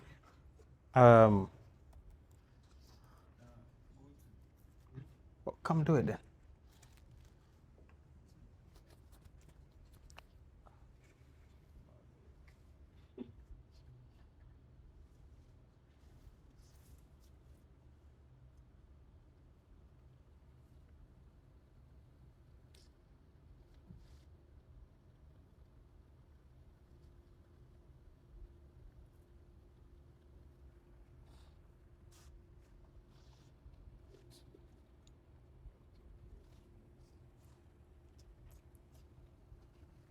What are we seeing in the chat? Can I have a look at it? Let me have a look at it. Yeah. So if you haven't introduced yourself, I think this is a great opportunity for you to speak. So just unmute, allow them to unmute themselves. Thumbs up, amazing. And apologies for the people that were admitted a bit late. The names you registered with and what we saw did not correspond. That's why I delayed. So apologies. And then also there are some people who made payments, but they did not register for the Zoom link. So they struggled a bit as well. All right. Don't use the internet. Yeah, just open it. It's fine. It's fine. So just open it. Just open it. Don't use the internet. Don't use, yeah, that's it. This is fine. All right, great. So is there anybody that wants to introduce themselves quickly before I speak? And I'm only going to be 5 minutes. Just 5 minutes. You've spoken for a while. You've done everything. So me, 5 minutes. Then we do our questions and our answers. So anybody want to introduce themselves?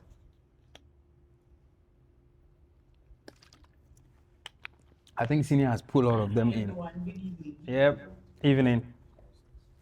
I'm Nicolina here. I'm a nurse, but I have a business, an importation business, and also I produce unique clothing for men. Okay. Awesome. Yeah, I think we've seen you before in our studio, haven't we? Yes, you have. All right, great. Take care of yourself. Nice to meet you again. Yeah, awesome. Anyone else? Next person, please, if you could just speak. Okay, no one's speaking, so we're going to start. So you're welcome once again to Ghana Business Masterclass. Drop the volume a bit, just a bit. Yeah, Ghana Business Masterclass. And I'm going to try and keep this as simple as I can. I might struggle. So, entrepreneurship. Now, I know there are people here who have joined from abroad, as we may say. So I'm going to start my lessons and the things I'm going to teach from abroad to Ghana. Now, I have a business partner. So every business I've done it with my business partner, Edward Annan. And this is the strategy that we used. And, my view is that, as Senior Man said, if you have the mindset, wherever we put you, you should be able to blossom and then, make money. So I definitely think that people should understand the mindset of making money, starting a business, and whatever it is that you're after when it comes to this personal growth. And when you do, even on a white man's land, you can still create wealth. And it's exactly the formula we used. So I finished university, 2013. And before I finished uni, I had a business plan. And the business plan included my business partner, Edward. Edward is a year ahead of me. So we went to a place, to look for funds somewhere in central London. And we were asking for £80,000 to start the business. When we sat in front of, this, white-aged man, he looked at it and then asked us a simple question. How is your pharmacy different from the traditional one?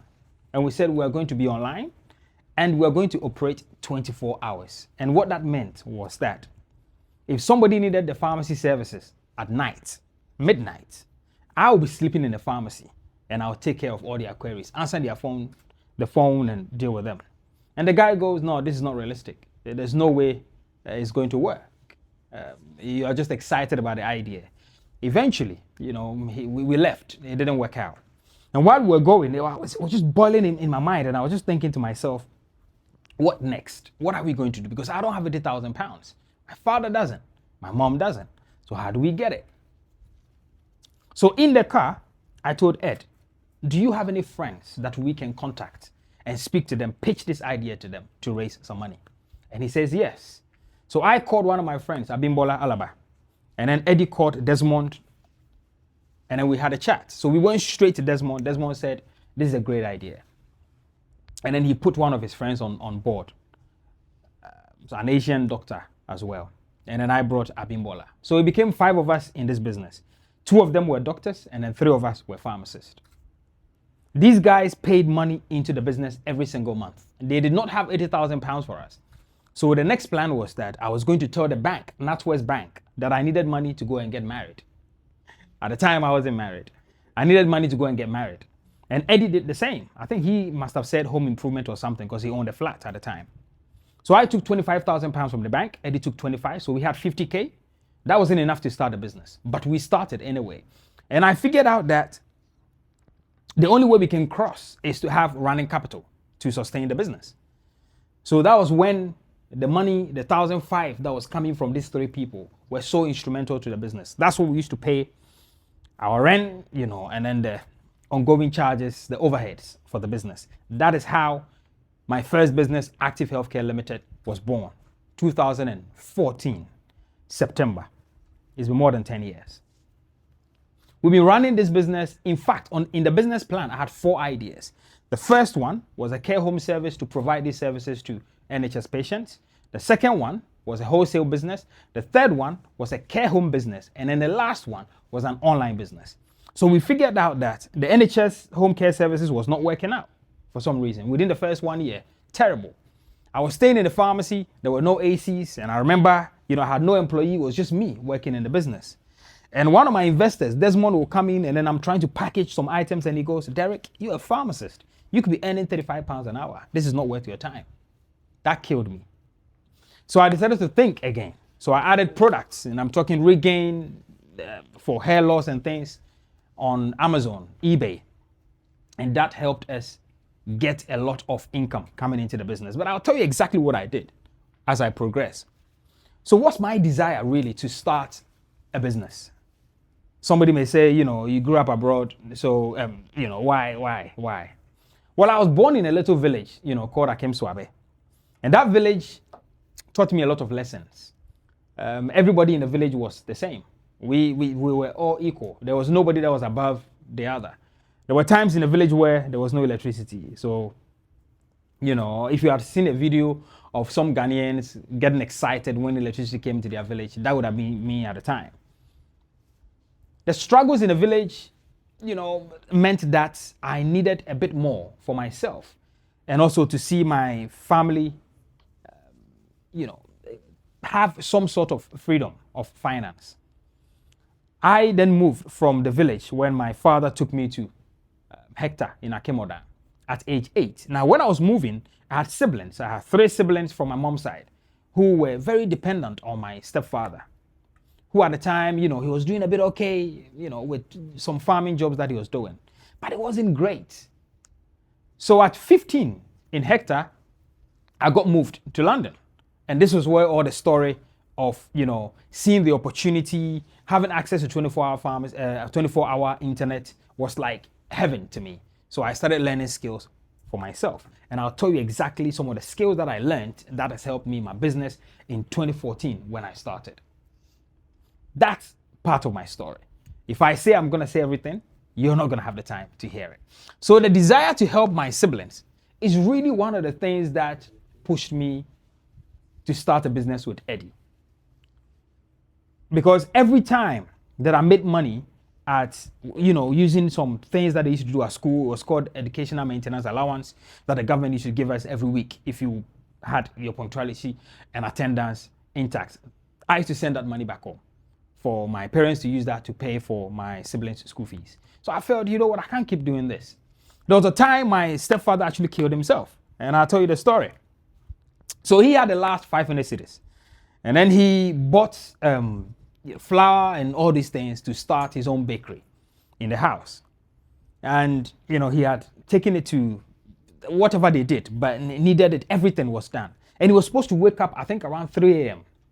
to put it in the oven. But he overslept. He overslept and ended up waking up around 6. And when he woke up, he realized that the bread, whatever he did, had it had risen past what he was supposed to do. And when he got up and realized that this is his last 500 cedis that he put in this business, the man ran very quickly behind our house. We have a lake, behind the house in Akimewisa.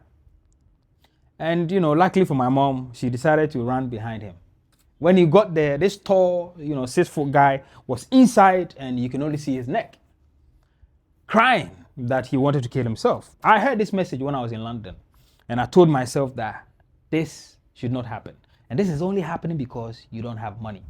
There are a lot of stories where people go through that because of finances, students men, girls, women want to take their lives because of money. And this shouldn't happen because we are born in a place of abundance and we can't let this happen.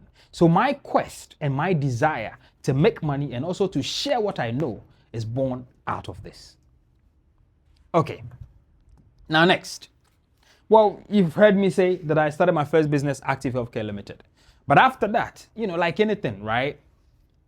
Once I discovered that you start a business, you make money, it's working, then, you want to do more. So I've gone ahead to create several other businesses. So I have these businesses on the screen, Actinova, Active Kid, Connected House, where we are right now, Crocs Homes in Ghana, and I have, Prime UK Homes with myself and Desmond, where we buy properties in the UK and just put it back on the market. So I'm just trying to let you understand why you should listen to me. The experience I have is going to be valuable to you, and everything I'm going to teach you is going to be based on experience, combined, including gift from friends. This entire business that we've done, we've spent about £100,000 to do that. It is that £100,000 and the time, the consistency, and the dedication. That's what you are seeing today. It's out of 100,000. Now, I'm probably going to ask you a question that when you take a risk on yourself, you take a chance on yourself, spend 100,000 that you may not have. You may borrow that money, whether through the banks or friends and family, or whatever means that you get it from. There's always a reward. And I can tell you that out of all the businesses we've done for the past 10 years, that 100,000 has compounded to well over 15 million USD in total revenue over the years. This is the reward of taking a bet on yourself. Does my father cry still? I bet you he doesn't. And anytime he mentions my name, in fact, the old boy has a stroke. But anytime he mentions the name Derrick Abaitey, he wants to get up. It's because of 100,000 and the desire to be better, to make money, and to have the freedom of time. Okay, now, I know there are a few people in the room, and these are some of the people in the room. So there are people in the room who have real estate businesses, beauty, frozen foods, disposable. These are all the things you've said through the survey that what you are doing today. But there's one problem with everything that you told me from the survey. The problem is that most of you are actually traders and you are not entrepreneurs. Most of you are just trading for survival and you are not entrepreneurs. And my talk today is teach you exactly how you can go from being a trader to an entrepreneur. Where you are as a trader is a great start.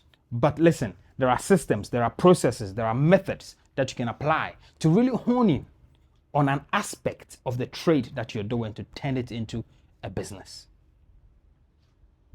If I'm speaking too fast, forgive me. It's my tongue. I think so fast. If I don't speak fast, I forget it. Okay, so what's my promise to you today? Is what I've told you, to turn you from being a trader to an entrepreneur. And I'm also going to teach you the exact marketing skills that I've used over the past 10 years of running multiple businesses in the UK and in Ghana that you can also replicate from me. Also, how to position your business so that customers actually use you. They choose you instead of somebody else. They would always pick you instead of your competitor. You have seen how we have grown using this exact method for Konnected Minds. I've been in Ghana for 6 years, but the last 2 years has been magical because we've applied every single thing that I'm about to teach. The reason that I have a legend in my studio today is because of the podcast. Otherwise, I don't know where I would have met him. As a matter of fact, the reason a lot of you are watching today is because of the podcast. So stick with me. All right. So really, what's really stopping you from being able to move from the trader mindset to an entrepreneur mindset? Well, it's because, for most people, you sell anything, right? You will sell anything that your hand gets on. And I'll prove to you that there's a place for that in our lives. So there's a 3-stage mechanism of how you can grow in a business and how you can expand your money. And the first step is what I call the cash flow stage. Most people, this is where you are. The cash flow stage is also known as the survival stage. Because it's where you are, whatever your hand gets on, you want to sell it. Most people also say the way they sell themselves is that I'm a general merchant, or I do real estate, beauty, B2C, B2B. there's the way you describe what you do is very scattered. It's not directed at problem solving. It's just anybody that listens to you knows that you're clearly trying to survive. Now, the problem is not that you don't know how business works. It's just clarity. I want to bring clarity into what you're doing, and then let's define it by the time we finish this. Okay. Now, I think I've mentioned some of these, right? The difference between what a trader is and what an entrepreneur is. So a trader simply just want to buy low and then sell high. That method also applies to some entrepreneurs, some businesses. But I'll tell you what the difference is. Well, an entrepreneur solves a clear problem. And when they pick a price point, they stick to the price point because they have directed audience that they are selling to. They're not trying to meet everybody's demand, right? For example, we do a masterclass and we say 600 cedis, and then somebody says it's expensive. What I'll do, because of the positioning of entrepreneurship, we are positioning it for a certain type of people. So those people know the value of that, and that's why you're here today. You know the value of 600 cedis in sitting to watch a conversation, to watch a teaching session, a masterclass, and that's the difference between a trader and an entrepreneur. People will just lower the price. So for example, you go to Makola and on the street, you see 10,000 people, they're all selling tomatoes at different prices. The reason is that they're just trading. People are trying to beat each other on pricing. Well, how much was that? How much is that? That's trade. That's not entrepreneurship. Most people also want to sell to anybody that, they find, right? Everybody is their customer, right? So you walk on the street, somebody says, you're selling cement. You want to buy cement? Yep. You want to buy blocks? Yep. Everything and anything they want to do because they are just surviving. But the trick is different. Entrepreneurs don't compete in a niche. So you pick a niche and you say, well, this is the niche I want to serve. You focus on that niche and then just keep growing it. It expands. So it's almost as if, right, let me illustrate this for you. So this is how it works. They start off here. And then because they keep growing that, it just keeps expanding. And my senior man here, he has a business that he has expanded across the country. Started with just one. That is entrepreneurship. So the more you do it and the more you focus here, the idea keeps expanding. And then you keep scaling that business. That is the purpose of entrepreneurship. Okay, great. Now, when I asked the question, in the survey, what do you do? Some of the things I heard was very interesting. And one of them was this. I sell wigs. Well, I tell you what the truth is. You don't sell wigs, you sell confidence. Now, if we just change that for a second, you would realize that it tells a whole different story about the business. It changes you from being a trader to an entrepreneur. Now you have a clear description of when somebody asks you the question, what do you do? You can now give us a clear answer. I sell confidence using wigs. The next one is, you don't sell frozen fish. Well, you sell convenience. I take the product to the customer. This is the solution you're providing for the customer. And just these tricks, including even, if you want to post this on your social media, and you have a brand on social media that talks about these.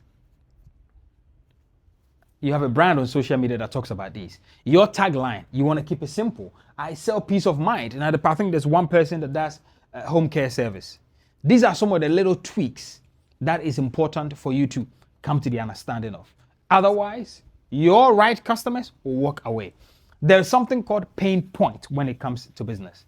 In business, the easiest way to get money from people is to attack a pain point. What is that pain point that your business is tackling?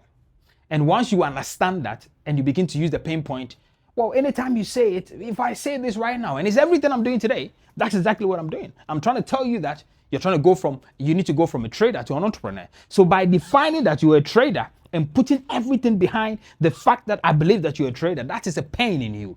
It lifts up, you wake up and you're like, wait, hold on, I never thought it like that. That is how you use a pain point to change a person's perspective about buying from your business. So what's the framework? How do we actually fix that? And this is how we fix it. Now, you need to understand Who do you serve specifically? So today I want you to think about that business you're doing. And I came for the entrepreneurs. My senior man came from the people who want to start a business. So I want you to really think about this. Who do you serve specifically? Just think about it for a second. For your business, who am I serving? The next question is, what outcome do you deliver? Or the person you are serving, what outcome are you going to give them? What are they going to get by interacting with your business? You need to understand that. Then the next thing is, why you over the alternatives? Well, why should you pick me over the alternatives? I've just told you my story. I've just told you the breaking point, the tipping point, the point where I felt that, no, I'm the only person that can help and elevate the people in my class, the people in my family. So now you're here and you're thinking, well, maybe this is the reason why I should listen to this guy. I've brought very influential people on your screens. That could also be a reason why. And then I've got a legend in a room. That could be a reason why. Okay. Now I want to help you bring this home. Everything I've said in the last 4 slides, let's bring it back home. So you are going to do this experiment right now. The people that have business, and there was about 90% of the people that had some things that they are doing. Before, this is what you'd have said. We sell electronics, home appliances, and air fresheners. But now, after understanding the framework, and this is how you're supposed to frame that, we help busy Accra families set up new homes without the stress. Appliances delivered, installed, guaranteed. How does that sound? That sounds a lot better than we sell electronic appliances for your homes. Now, I want you to create yours. So everything you do, everyone right now, I want you to do that in the chat right now. Just drop this in the chat right now. Rewrite your one-liner now. Just drop it in the chat. Just think about your business while I sip a drink. I would love to see it in the chat right now.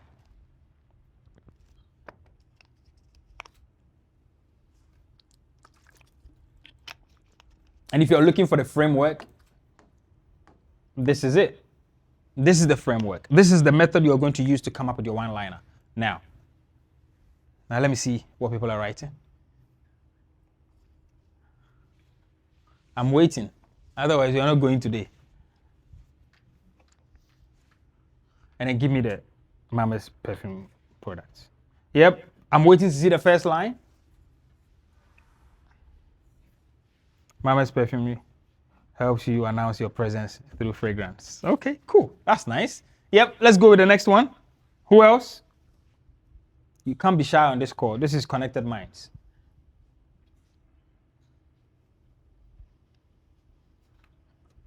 Next one, type it. What's your business? And just type your one-liner. Think of it. Who do you serve specifically? What outcome do you deliver? And why you? Now look at this and use this method. At Haven Homes Healthcare, we help busy families have peace of mind by nursing their family. Like, how beautiful is that? How beautiful is that? Now it's so easy for you to talk about what your business does and define that business, because the moment you define that business, now all of a sudden you have your market in mind. Like, this is the magic of this experiment, is that the moment you make it up, you already know who you are serving. So now your USP is in what you write. USP is unique selling point, by the way. Okay. Essential Smart GH helps men look confident and expensive without stress. That's powerful. Okay, so I want to drop this in here, right? There are some amazing people, amazing human beings in this our Konnected Minds community. So when we decided to do this masterclass, even though it was online, we had one company that said, oh, you know, you're doing a masterclass, and I know it's online, but we still want to be able to support. And the name of the company is Mama's Perfumery. It's in Kumasi, Santase. And sorry, can you drop your number for us? Just drop it in the chat, because they're all in the chat. All our people are in the chat, and they'll be able to contact you. So every product I've got here, I've got several products here. Perfume products, fragrances. This studio is smelling very nice because of Mama's Perfumery. So I had to drop this in there. because she's a sponsor of ours, the only sponsor. I help children reduce screen time and create a beautiful home space at an affordable price. She had to put the price in it. Like, had to put the price. Awesome. I help children reduce stress. Okay, cool. So there's quite a few that you've written in there. And my understanding is that we deliver affordable and healthy organic fruits and vegetables at your home doorstep. Like, you're ready. This is what I mean by defining your business using this very simple framework that you can use. Okay, should we carry on? Do we get it? Like, at this point, do we understand how to define what our business does? Do we get it?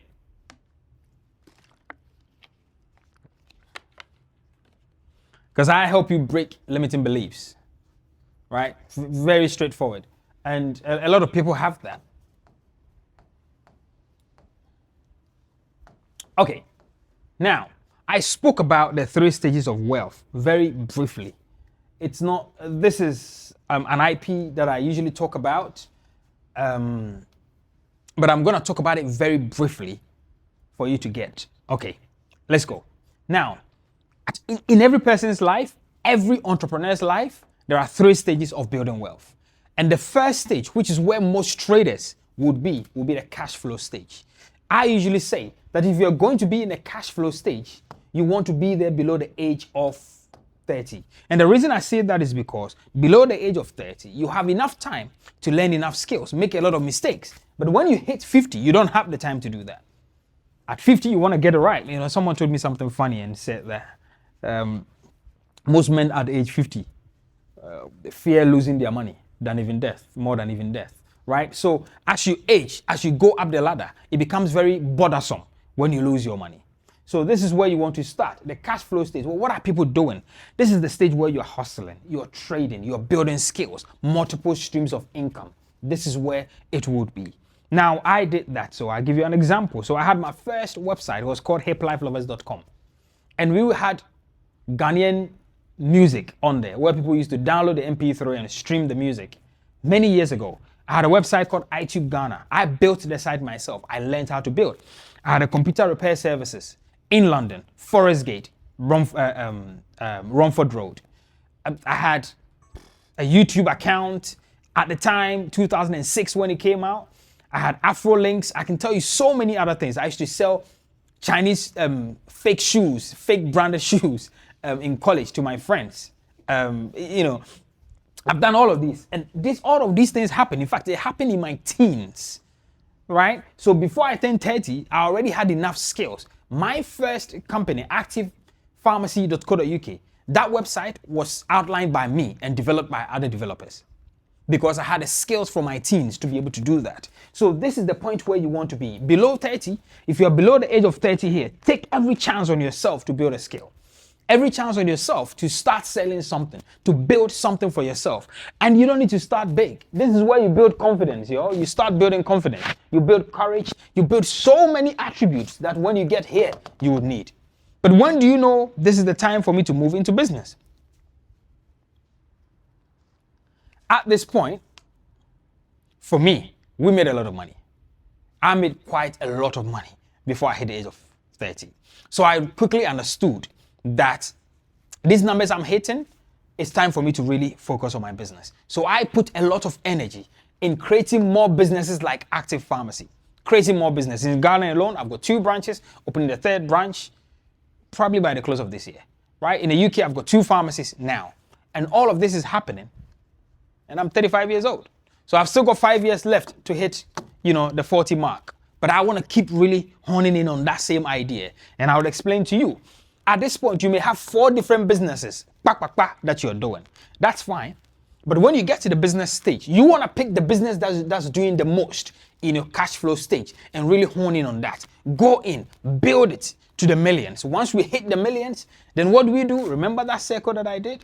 You want to keep doing it and then keep doing it. That same business idea, right? You hit 1 million, you want the next branch to hit 1 million, then the next branch, then 1 million. That same business. The reason is that, and I'll explain. The reason is that, most people that make money, after they make money, their biggest problem is losing the money. And because that's the biggest problem, you find that at your cash flow stage, a lot of things you do will not work out. But once you figure out what works out, you don't want to go back and then go and start a new thing again completely, because it's going to drain you. It's going to drain that million you just made. A lot of the money is going to go back again into starting again. And that's the reason why sometimes you hear a lot of millionaires saying that, I made my first million at this age and then I lost it, because they start trying too many things at once. So I've learned my lesson and I'm giving you the hack. The hack is very simple. What has worked, let's amplify that. Let's keep growing that to make our lives easier. Then the last stage, which I call the diversification stage. Diversification stage. And again, this is the reason why people diversify. Some people can diversify earlier, others diversify late. Diversification is important because if you hit the age of 40 plus going, you may not have enough time and energy on your hand to do different things. So, and because you also don't want to lose the money you have, you want to be able to grow the money in a stage where, imagine all your business is in oil, and then now all of a sudden oil goes to zero. And you are 45 years, 50 years. You haven't got any money in farming. And even in farming, you've got cashew, you've got palm nut, you've got coconut. Right? You've got several other things, animal farming. There's so many things that you can do.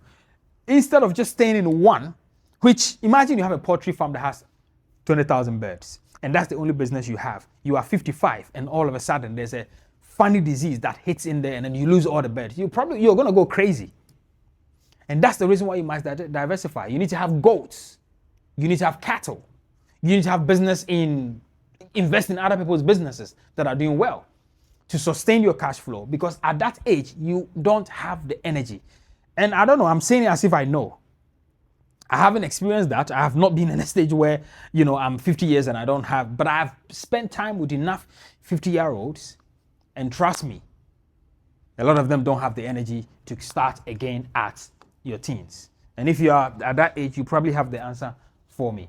So this is the 3 stages of building wealth. Follow this method and your life, as they say in the church, will never be the same. All right, cool. Now, my senior man spoke about sales and marketing. I'm going to teach you something very interesting here. So, I have a story for you. When we started our pharmacy in Romford, we had some challenges. The first 1.5 to 2 years, the business was not working out. So I decided to take a risk. And these friends deposited £2,000 in their account. And funny I decided that, I've seen YouTube ads and it seemed very interesting. So I'm going to slap some money on it, create an ad and slap some money on it. So I got some guy from Fiverr, created some really nice video, 30 seconds. And then I took that video and then I went on Google Ads. Then I put that £2,000 in there. Oh, believe me, within 2 to 3 hours, the money was finished. There was not even one customer. I learned a big lesson. That was my tuition for what I'm about to teach you now. You're paying 600 cedis for it. I paid £2,000 for that. Okay. So then I decided, you know what? I'm going to take, in fact, I've got a graph to show you. I'm going to take a lesson on ads, marketing, to really learn how to market. So I took a lesson on it. And then one day, I stood in front of, a board, but it wasn't an electronic board like this. It was a paper board. And Eddie and a few other people were seated. And then I said, you know what? I think I'm a genius, guys. I've worked these ads out. And all I need is about 7 orders out of £15 that I'm going to spend. And if we get that, we're done. Everybody was excited. Derrick at it again. Then I did the trick. I put the ad on. We went home. We woke up the next morning. We had over 100 orders. And I was very happy for myself because, after paying that 2,000 tuition, now I had to redeem myself. And it worked out. So I'm going to teach you. Okay. Now, I want to ask you a question. I've just told you that my business, it cost us about, £100,000 in total. We've made well over 50 million USD in combined revenue. This is revenue, my friends. Okay. Now, I want to ask you the question, how much do you think we spent on ads to reach at the peak of our business? Can I get a phone, please? Drop in the comments. At the peak of the business, how much do you think we spent on ads? I'm waiting. If you don't answer me, we are not going.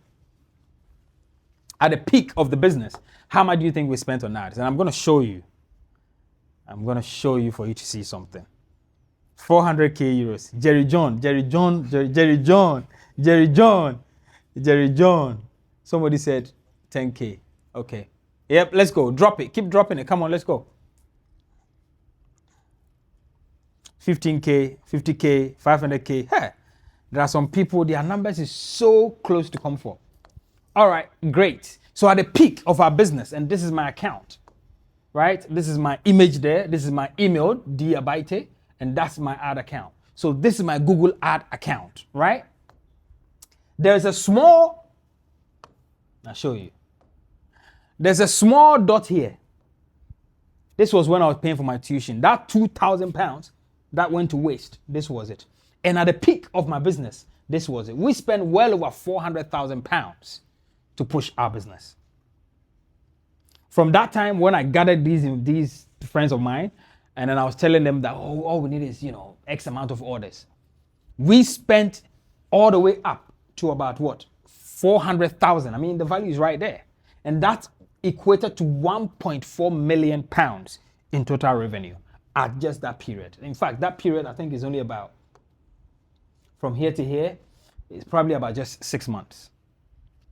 Okay, now let me push something and then tell you something. So the people that, somebody said, wow, mercy. All right, well, before you think that's too much, I have a question for you. How much do you think Amazon, if you haven't seen it already, how much do you think Amazon spend on ads? It's crazy numbers. L'Oreal, I've got the numbers. This is it. Amazon, just for the year 2024, spent 21.4 billion on ads. Now, L'Oreal, 15 billion. Coca-Cola, 5 billion. Just 1 year. This data is verified. You can check on ChatGPT. Now, I have a question for you. That trader business you have, now we're moving into entrepreneurship. How much do you spend on ads? Hi.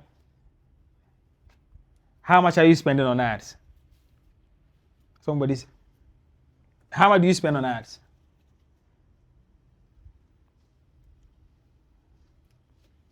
Somebody says 0.0k. 0.0k. Somebody said 0. Somebody said 1k, 100 cedis to buy data.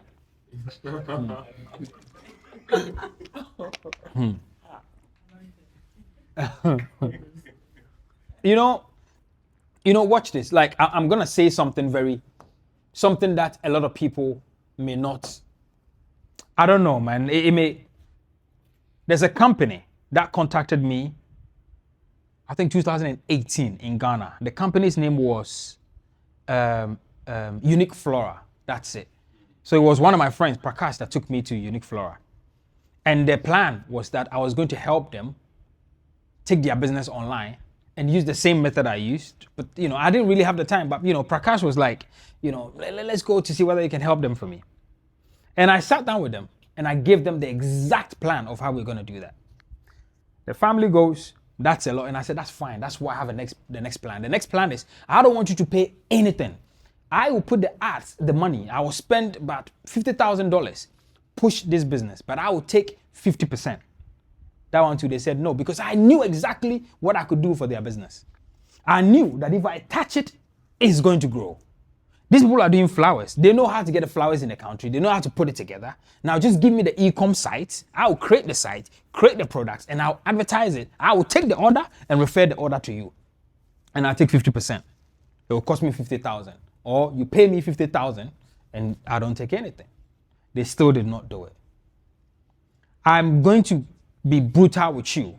If you have a brick and mortar pharmacy, a brick and mortar business where somebody walks in there today and then they spend 200 cedis, 500 cedis, I can bet any money on it. If you take that business online, your value per customer goes all the way up to the roof. You can do 200 to 300% simply because you took that business online. Let's not,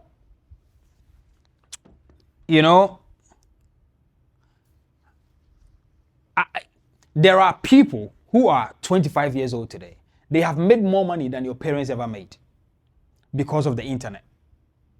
If you downplay the power of the internet, you shrink how much money you can make. Today, you have one shop that is selling, say, these products, these Mama's perfume products.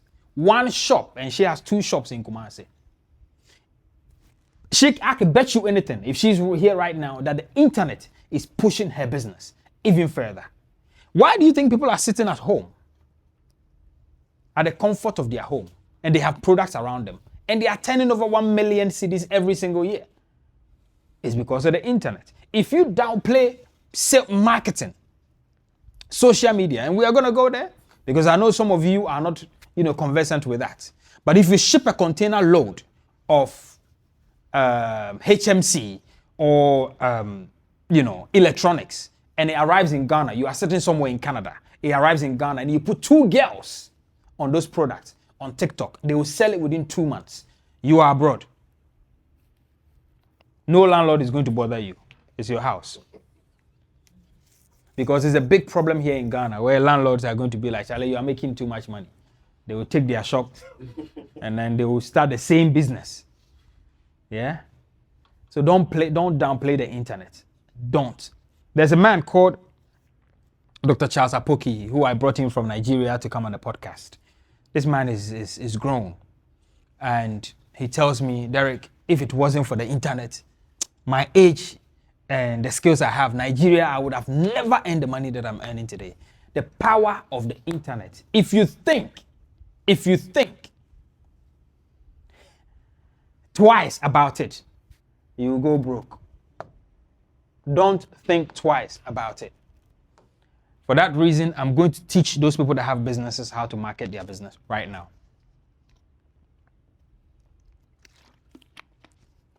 Are you ready? If you're ready, let's do it. Okay. How do I do it? So there are 2 methods that I use. I use Google Ads. Google Ads is essentially for search. So traditionally, and it still happens, traditionally, people will go on Google and they will do buy amlodipine or buy handbag. And then you see a few things. You will see Google My Business page will show up and it will show you the nearest branch of a shop that you can go to. The next thing that you may see would be on the first page, there's about 10 links. And number 1 would be an ad. And then number 2 would be an ad. Number 3 is an ad. And then number 4 is an organic search, right? If you go on Google right now, you'll see it. These platforms are created and they have a method behind them. It's like, when you buy this chair, I've got like this chair here. When you buy it, it comes with a manual. If you read the manual, you can fix it and use the product. It's the same thing with any technology that is built. When they build Google, it comes with a manual. The manual is the lessons that you get on YouTube, on Google apps, right? And then also the pamphlets that Google will put on their own pages. And then you can learn and then use that tool to grow your business. Don't downplay that. Facebook has that. It's called Meta Blueprint. TikTok has that. Snapchat has got that. X has got that. All these YouTube has that. All these platforms have got it. Learn how to use the platform and make money. Right? Why don't you want to learn it? So today I'm going to teach you that if you want to advertise your internet and your product, and I'm seeing people doing it on Instagram. You know what they do? They do this. Boost. This is the worst way to push a business. Like, it's the worst way to promote your business. And I'll say that. In ads, there are different types of ads. So there's display ad. There's ads you just display. It's like the billboard. You display it just to be known, right? And there's conversion ads. Now, if you really want to make the money, there's something called conversion ads. You want to do ads. You want to do proper ads. That's conversion, where you can measure what is happening with the intentions of the buyer. And that's why you should not boost. You should do ads. And you do ads from Meta Business page. So write this down. business.facebook.com. business.facebook.com. Again, this is for my business people. Now, to be able to, when I was trying to teach this, somebody said, Charlie, hey, that's a lot of value for 600 cedis. Huh? So I'm going to make you an offer. I'm going to take 5 business owners. If you want me to really take you deep into more advertising strategies, pay me $50,000 and I'll do that. Anyway, let's carry on. Okay, so Boost, right? And you are seeing Stephanie here. That's my wife. I use her account because my account was blocked so many years ago because I did not understand the regulations. So I use my wife's account. Every platform has got regulations for the industry that you are in. Healthcare is a very difficult industry to advertise. So initially when I started, oh man, PayPal blocked me, eBay blocked me, everybody, almost Facebook blocked me because I was putting the links direct under the products. And they said it's against, then I will appeal, then I will appeal. Then they said, you know what, bye. So now I'm using my dear wives. So that means we are together forever. I need your account for my business. All right, cool. Now, so how do you use Facebook business ads? And the trick is simple. Every business needs something we call a pixel. Have you realized that sometimes you go on a certain website and as soon as you come on Facebook, they are showing you an ad on our website? It's called a pixel. It's called a pixel. It's a pixel. So I have a website. The website is called Abaitey.com. And Abaitey.com, I have told Facebook, and it's here. It's here. I'll show you. Charlie, it's like I'm showing you, I'm not showing you. Okay, I'll show you. It's here. There's a place called Events Manager. You click on Events Manager, go there, and then click on something called Data Source. Click on that, put in the name of the website. It will give you a set of code. Copy that code, go back to Abaitey.com, and then go and inject it. Whoever designed the website, I'll tell them, put this in on the website. What that does is that it's going to track every single user. Every single user data will be tracked. As soon as they land on the website, everything they are doing, it's like a spider, it follows them. Later, when you're ready to run the ad, behind the ad, in the ads manager, you will select the pixel. After you've created the creatives, the everything you've created, just choose the pixel and then choose your website. My friend, every time that person visits your website and they don't buy, when they come on Facebook, they see an ad, buy now. This is how you follow a customer. As a matter of fact, that same pixel, Google has it. You can insert the same pixel, not this one. You go on Google Ads, they have a pixel, copy that pixel, put it on the website. Almost all the platforms have it. And that's how they follow you. In fact, sometimes some people think, these people, were they thinking I need hair? And they go on back and then they are showing them hair. Yeah, data. Okay.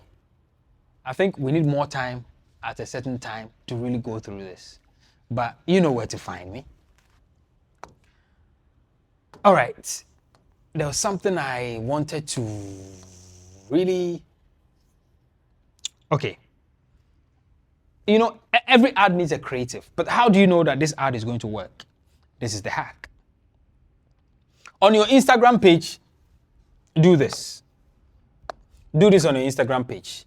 On your Instagram page, I want you to create 10 videos, okay? 10 organic videos and post the videos at different times. Post the videos at different times. The best performing video, this is a hack, yo. The best performing video, you bring that into the ad.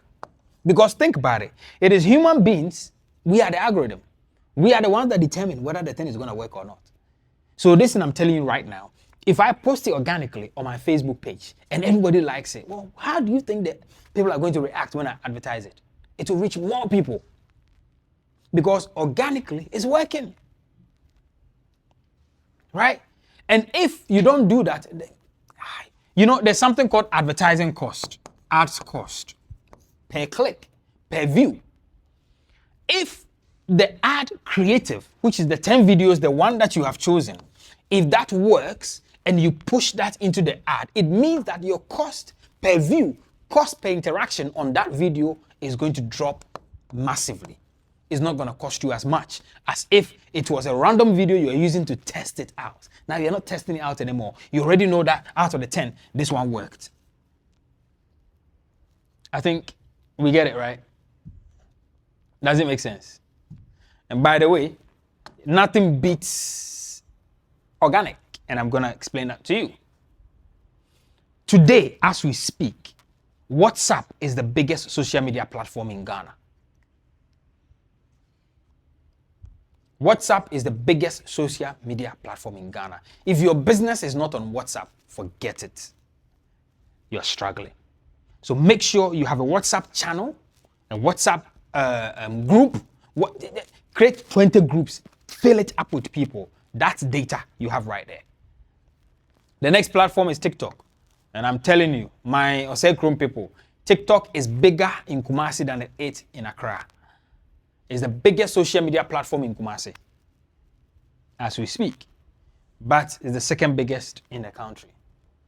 Worldwide, you know how many people are on Facebook? Where are you going to reach 3.15 billion people?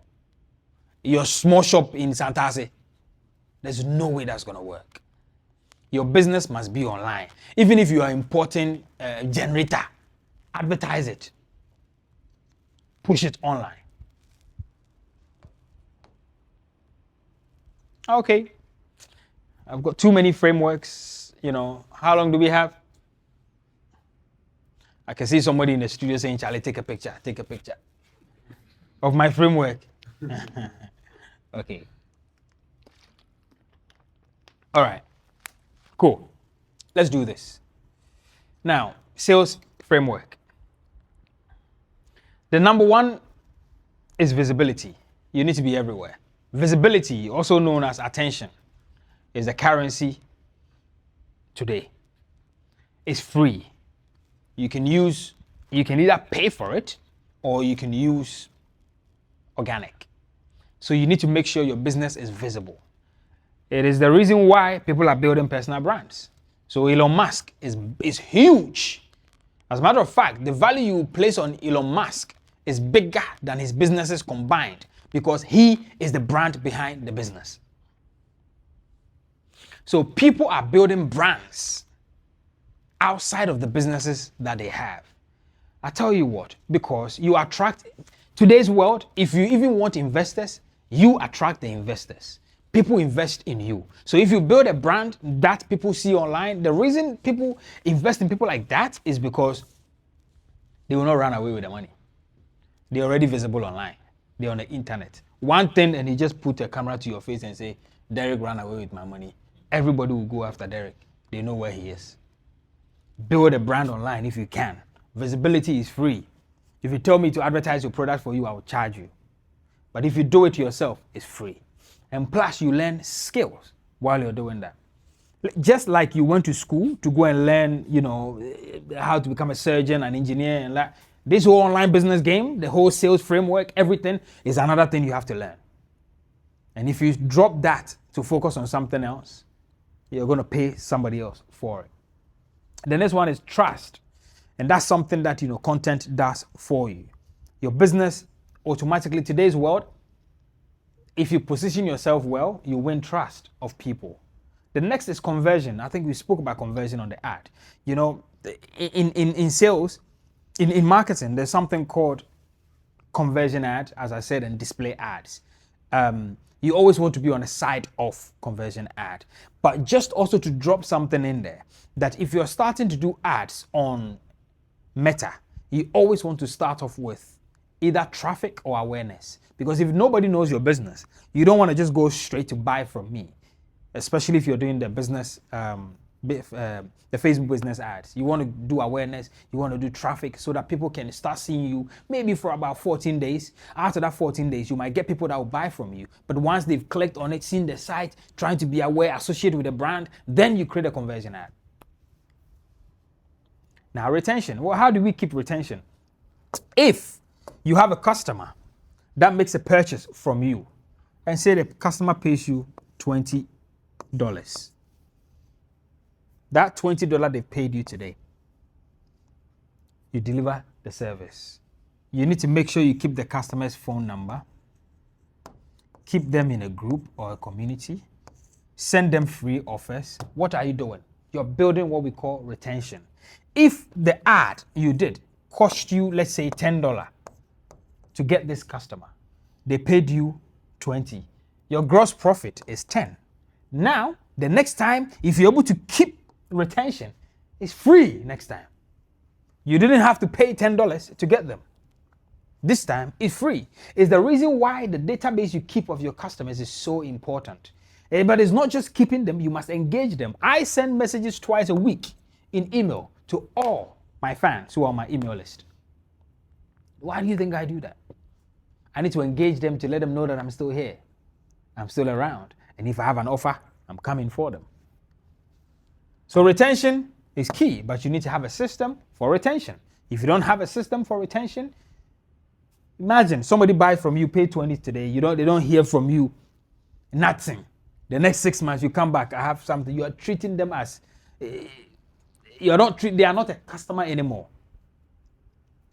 Right? They're not a customer anymore. So we've learned some marketing, we've learned some sales, we've learned some ideas, we've learned some framework. There's a big thing we need to learn now. How many hours do I have? 10 minutes. Okay, there's a big thing we need to learn now.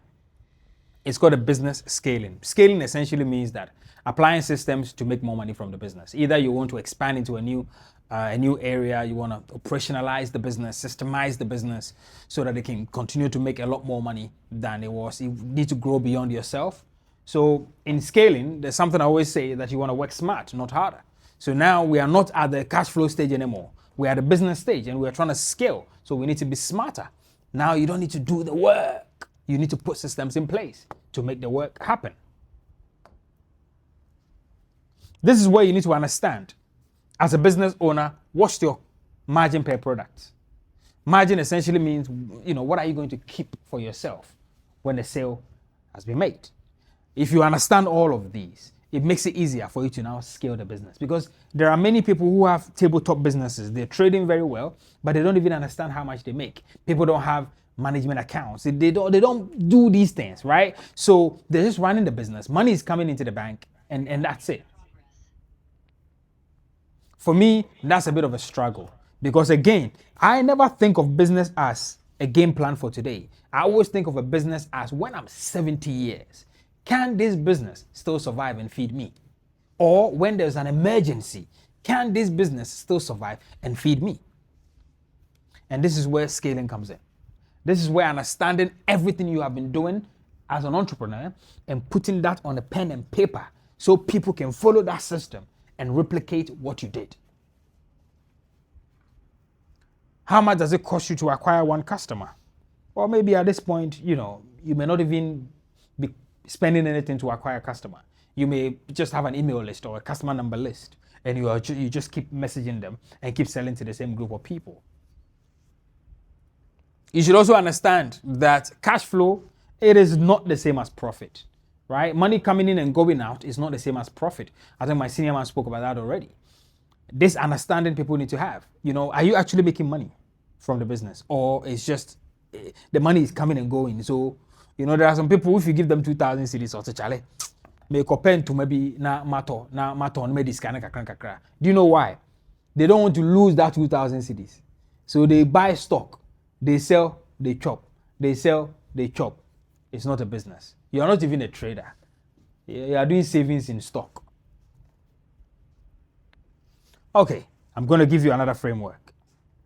If I'm really trying to scale my business and everything I have said, there's an easier way to do it. First, you must systemize that business. And I think that's what we spoke about, right? Everything you do, you've been doing as a single business owner. Now you're bringing somebody else in.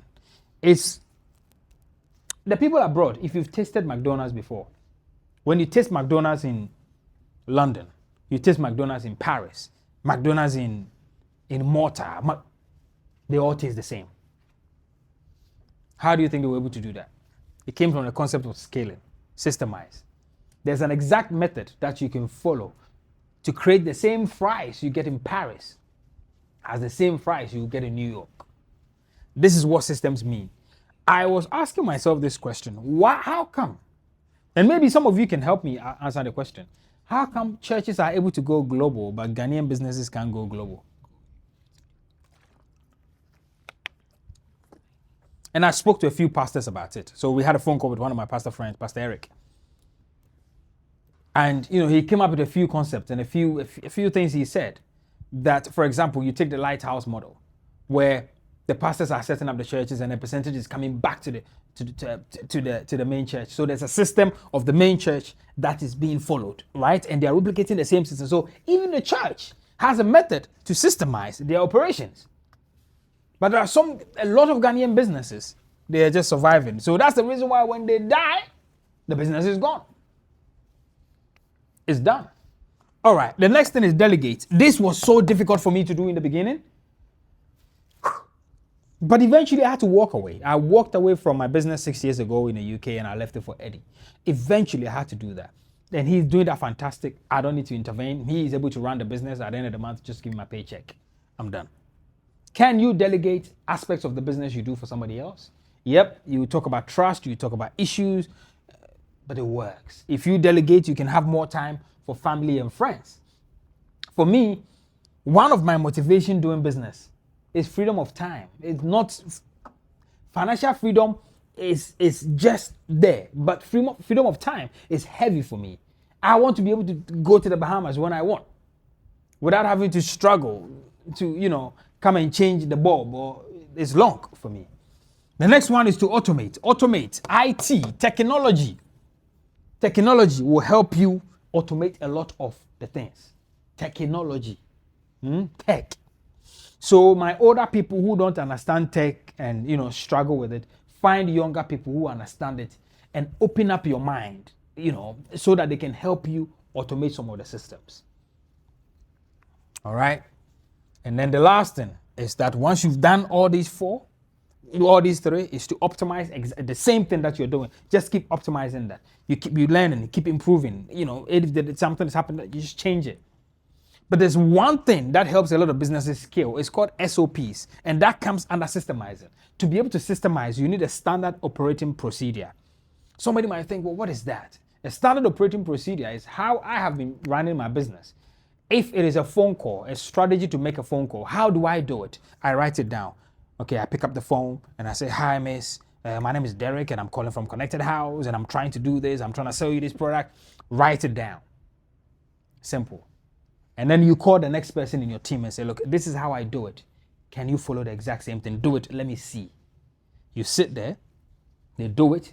You see it. They make a mistake. You correct them and then repeat. You optimize. Well, thank you so much. My name is Derrick Abaitey, and we're going to take questions. Thank you, Senior. If I bore you, I'm sorry. We tried. The time is good. This course. Okay, we haven't. Please go and put the chairs there first.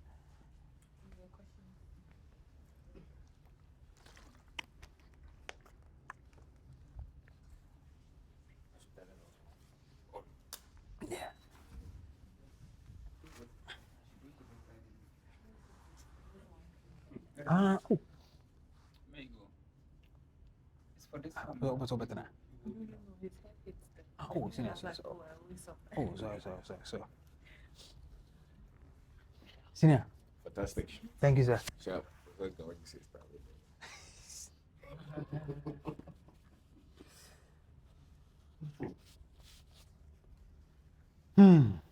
All right, are we ready? We're going to take our questions and our answers.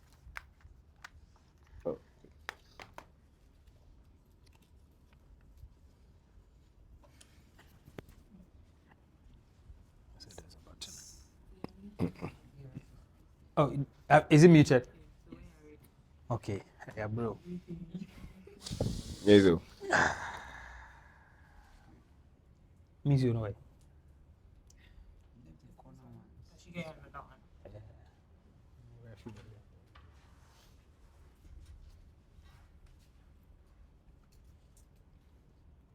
Hey, is it ready? So we can talk. Senior there. Okay. Okay.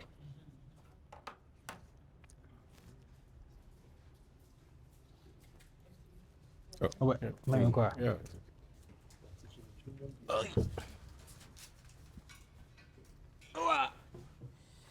Oh, thank you, Lord. Yeah, thanks. Can I get the other phone, please? No, the one you are using. Or you need it?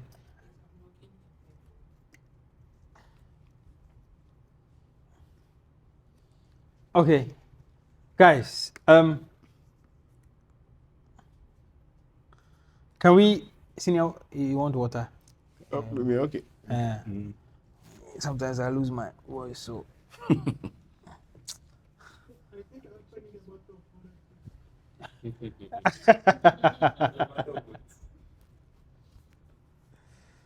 All right. So we are ready to take some questions. But first of all, we would like a feedback on what we've done. So it's on the screen. You can take a screenshot. We would also drop it in the WhatsApp group as well. But yeah, Senior, thank you so much. You are a blessing to us. I had it. I'm sure. Yeah, so we're ready to take any questions you may have. So please ask your questions. Let's interact.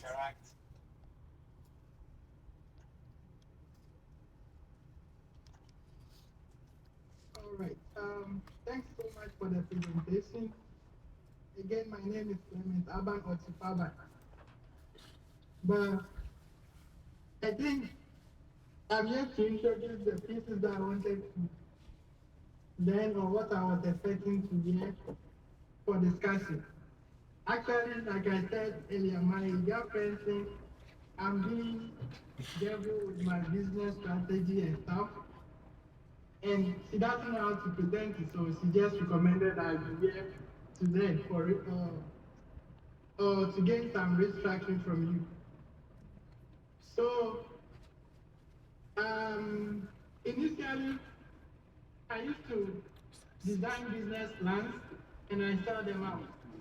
Most times, these big, supposed big guys will let me sign an taking with them that neither me or any business affiliation of mine will be establishing or operating similar business that I might have sold that business plan to them. Then again, there are some people too who might have been in business for like 5, 6, 7, 8 years and they are still creeping. And then I'll come in and then from 6 to 8 months they will be maximizing their profit margin and then influencing the market. So at a point I'm like, I need to start up by myself and own my own stuff too. But then the way I always do my thing, my girlfriend again do not understand my strategy. She's always like, I'm duping people and all those stuff. But if I come into your business or I partner you, how much ever you be earning at the end of the year, it's like what you've been earning like for the past 5 years when you were alone. I might come in with just my strategies, no financial investment, and it will work. But people find it difficult to consider that aspect that if you want to be in partnership with somebody, you obviously have to introduce some financial or monetary investment, which is not always like that. And sometimes you might partner somebody, and based on the fact that you are not in Ghana, they expect that at all costs bring in some dollars, physical cash, to invest, which might not be what they need, but once you are coming from My brother, what's your question? No, my questions are coming in later. I'm trying to bring in like basic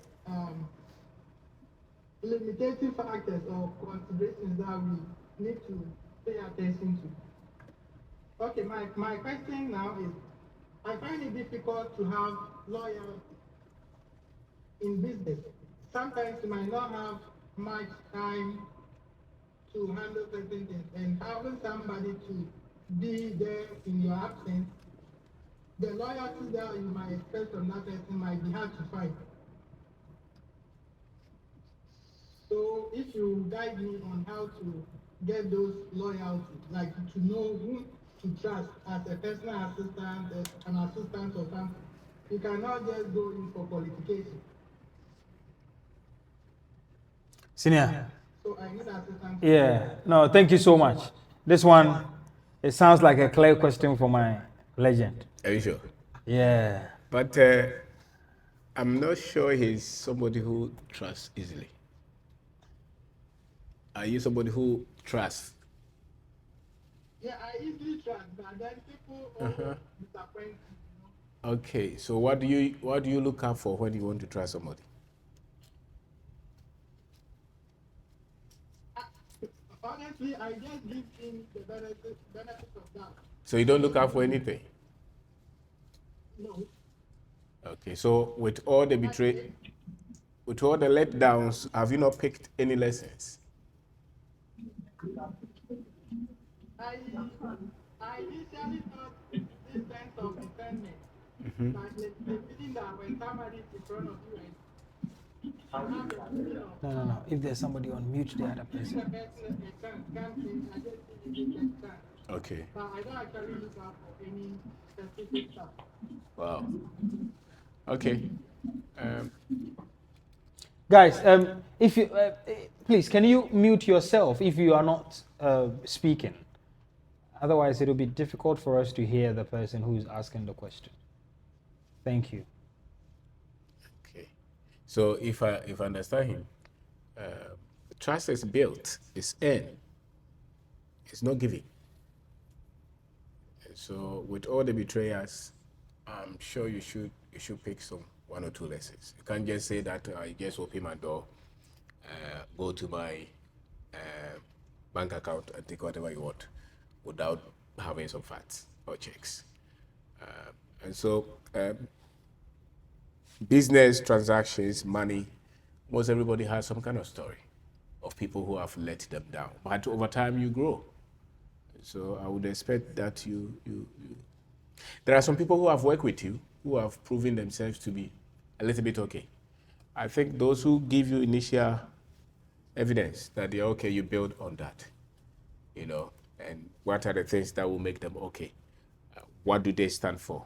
I think those things you must pay attention. This idea is, for instance, you are somewhere and we are in Ghana. This idea that every Ghanaian will cut you.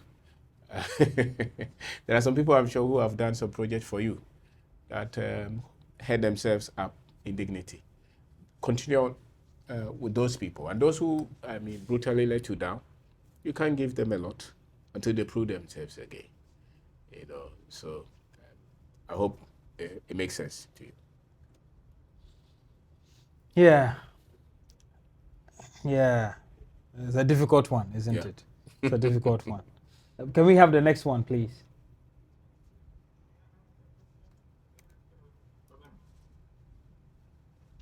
Yes. I am in the agricultural cycle. That's the area I like to come into.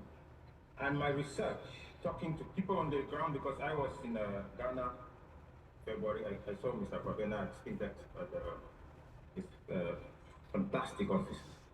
So what I learned there from feasibility studies was labor.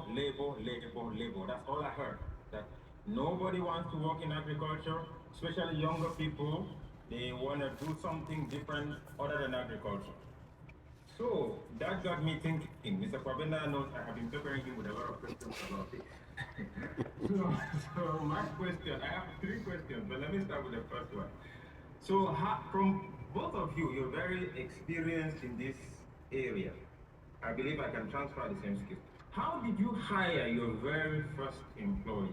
How did you go about it? Okay, let me share mine. When I'm done, then my senior will share. So I'll give you two scenarios. The first one was when we set up the pharmacy, I'm giving you the London one. I had one of my classmates, Abigail. Abigail Konadu. She's also Ghanaian. Oh my God, I remember this. And she had not yet taken her qualification exam. So I kind of like lure her in to come in and help me out and study at the same time so that I can be a support for her to study. So she came in and she was working for me, I think of about 4 days a week or 3 days a week. And I was just paying her transport. And, that's how I got my first employee. It was somebody that was my classmate. I became a pharmacist. She did not become a pharmacist early enough. So I just said, just come in and, while you're learning, you're helping me, and then, you get a time. Now in Ghana, when I came to Ghana, we set up a pharmacy in East Legon. The way we did it was, I had come to Ghana initially, and on a holiday, and Majid Michel was doing an event at Oak Plaza. And when I went, I met this guy there, in a networking, and he said that, he was a pharmacist or pharmacy student. So we became friends. So when I was coming to open the pharmacy, I told him I'm opening the pharmacy and I need an MCA. So can you advertise it for me? He put it in the MCA groups, and this girl contacted me called Zuleha. She was so experienced. She was working somewhere else, but she needed somewhere else to go and work. She was changing her job. And I offered her more pay to help me set up, because I didn't know which products was going to work. I didn't know anything about, the Ghana products. So she did everything for me. So I employed her. She bought all the stock. She showed me where the products are supposed to go, which ones will work in this area, which top 100 products you should start with. She did everything. So that was my first employee. Wow. Random. Yeah. My first employee, I don't remember. At what point? I don't know. Yeah. You see what you. It depends on which time, which project, which business. Yeah. But I don't think I have in mind. But do you remember anybody has? I can't remember. No, is it Kumasi or here or MV or construction projects? I don't know. So that would be tough. But what we look out for, I think, is I don't depend on the position you are giving the person and their interaction when it comes to money and the trust. I think the load on them, you must pay attention. If somebody is already financially stressed and you give them access to a lot of money and they have not built themselves, you have created a problem. So let's say I'm a young man with 2 children, different mothers. There's a problem. So if I'm in the shop or I'm in charge of your money, no matter what, the person would have to be very strong, to be honest. And so it depends on where you're putting the person, and what you look out for. This guy that takes care one of our projects in Kumasi, he can do crazy things, and he's done crazy, and I have not sacked him. I see. Yes. At the point, we had about multiple water meters. He was able to cut some of them, and take money from the tenants and put everything on one together. Yeah. Wow. Yeah. Later, and you still didn't sack him? I didn't, and I will say why I didn't. We came to a point that we were doing another project, and I sent him to Kumasi, that area, and he had been there, and he knew a lot of things. And so setting out that project with that kind of information, we had to keep him. But this time, not to get money, give him money. And so at the time, one of my engineers was overloaded. And so we needed, and now he's an expert. He could pick a project, set it up, and continue. And so what we are doing with him is make sure that it's only his money that goes to him. Right. And the rest, we make sure that it doesn't, nobody's money goes to him. The other time I saw on his WhatsApp, is it the things that people write on their WhatsApp? Status, yeah. Trust is built. So maybe he's learning, but he's one of those guys that is still with us. And so, that's what I would say. Awesome. I hope this has, helped you a bit. But can we have the next person, please? My name is Lisbon. have one question. I have an 9 to 5 job, and I think I listened to one of your podcasts or someone else that it's not advisable you leave your 9 to 5 job to start a business if that business is not standing. With the first presentation, you have been advised not to employ someone from the beginning. So with your 9 to 5 job and your personal business, how are you going to combine it? That's my first question. Senior, take this one. Okay. I think that was your presentation. Yes, I said don't be quick to employ. You know, but I didn't say don't employ somebody. I said don't load yourself too much, because sometimes people struggle to pay salaries, and they have a lot of boys in the office, and they are not being able to pay them. It depends on the work that you're doing. So I don't know whether you're in Ghana. So for instance, let's say I'm a teacher and I've opened a water depot. Obviously, I'll be teaching, so I will need an assistant. Yeah. The only thing is that maybe you need one, but somebody will go and pick 3.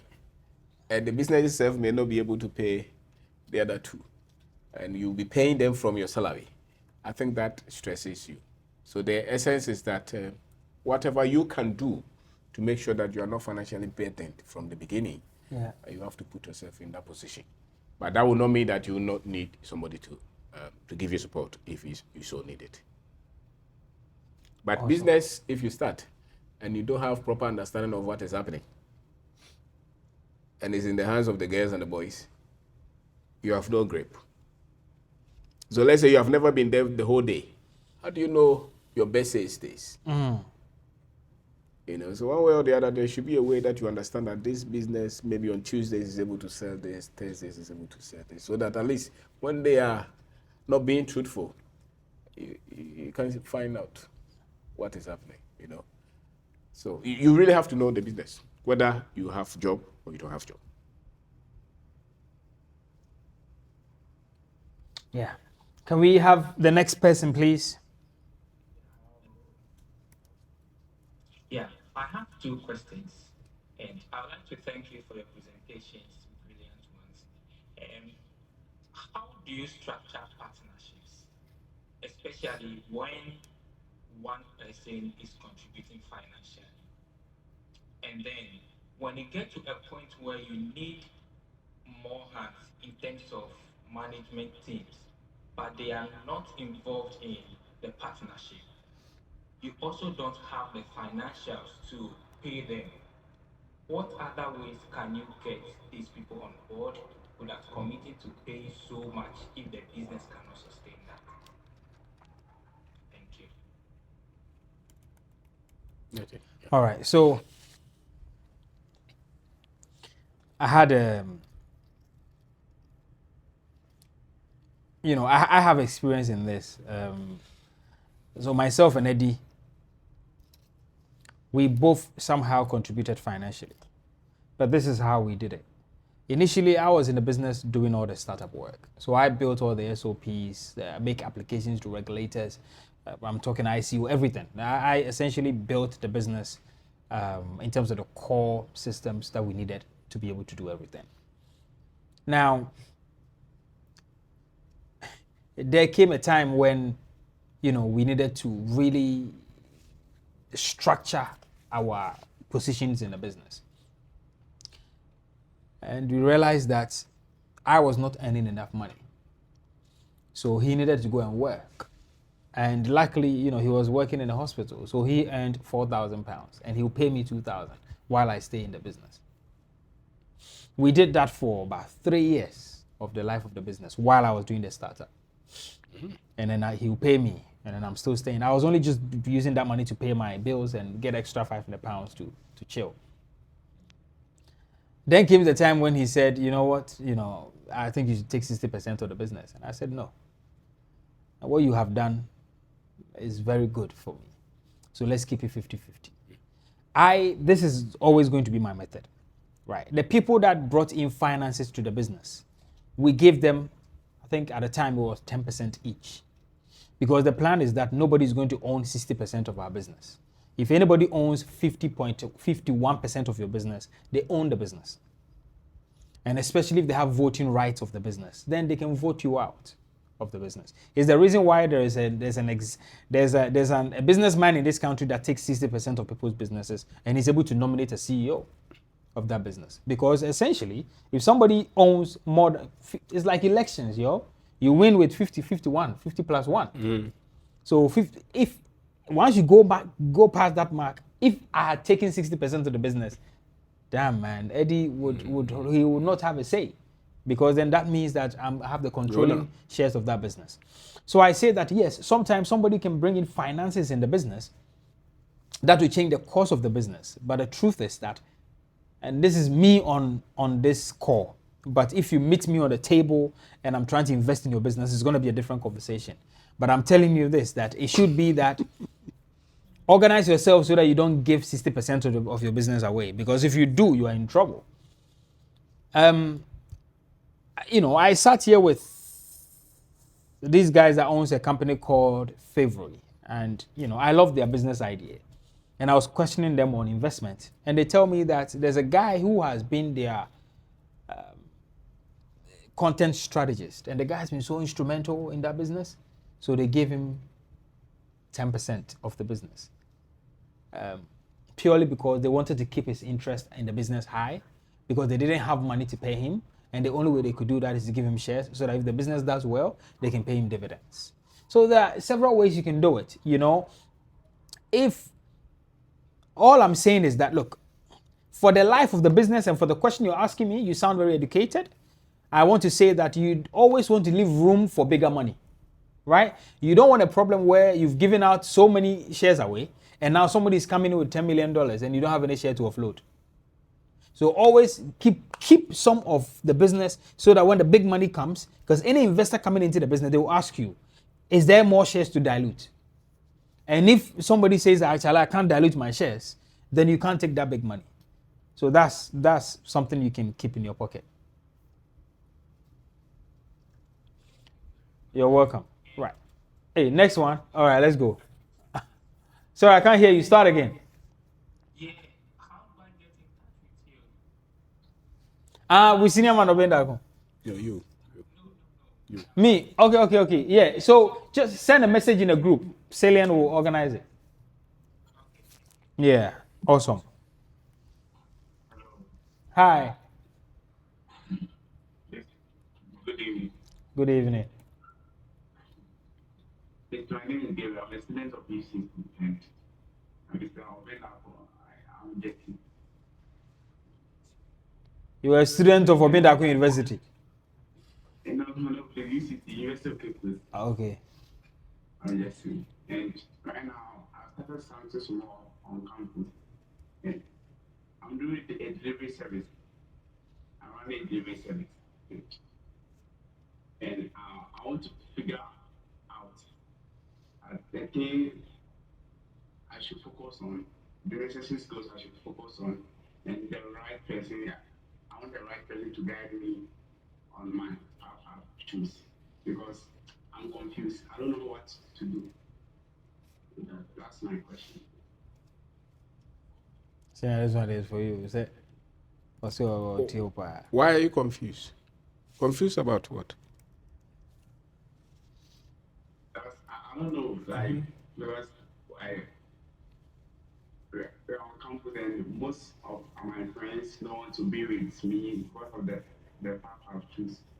Which is what? Doing the delivery?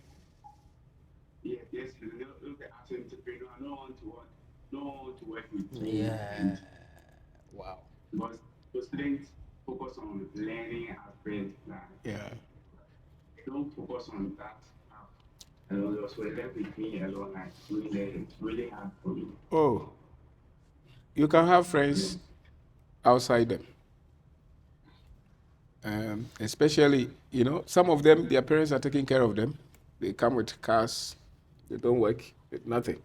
Maybe you need that. And even if you don't need money, you're still giving yourself better orientation. You shouldn't let that frustrate you. I'm sure there are a lot of other people on campus doing one business or another. Find those. Okay? Find those. They are there. And maybe the other ones who are just, there is no good person who will laugh at you because you go to school, you go to your lectures, and during your free time you're doing something extra. There's no sound person who will discourage you. These are the ones who are lazy-minded. Okay, so you're above them, and you shouldn't be discouraged by those who are you above. Yeah, this is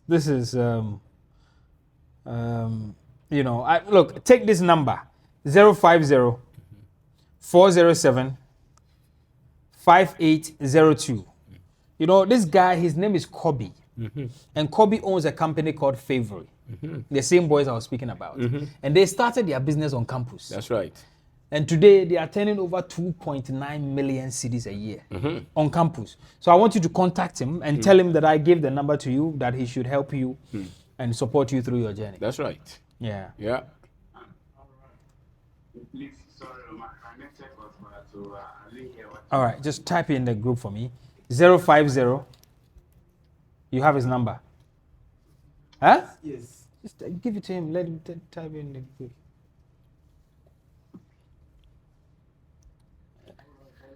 All right. Next, please. Yeah, can you hear me? Yeah, I can hear you. Yeah, this is Dennis. Let me send this in P before my question. Obeng Darko, the Uchi, and I also said that I'm back and if you have to change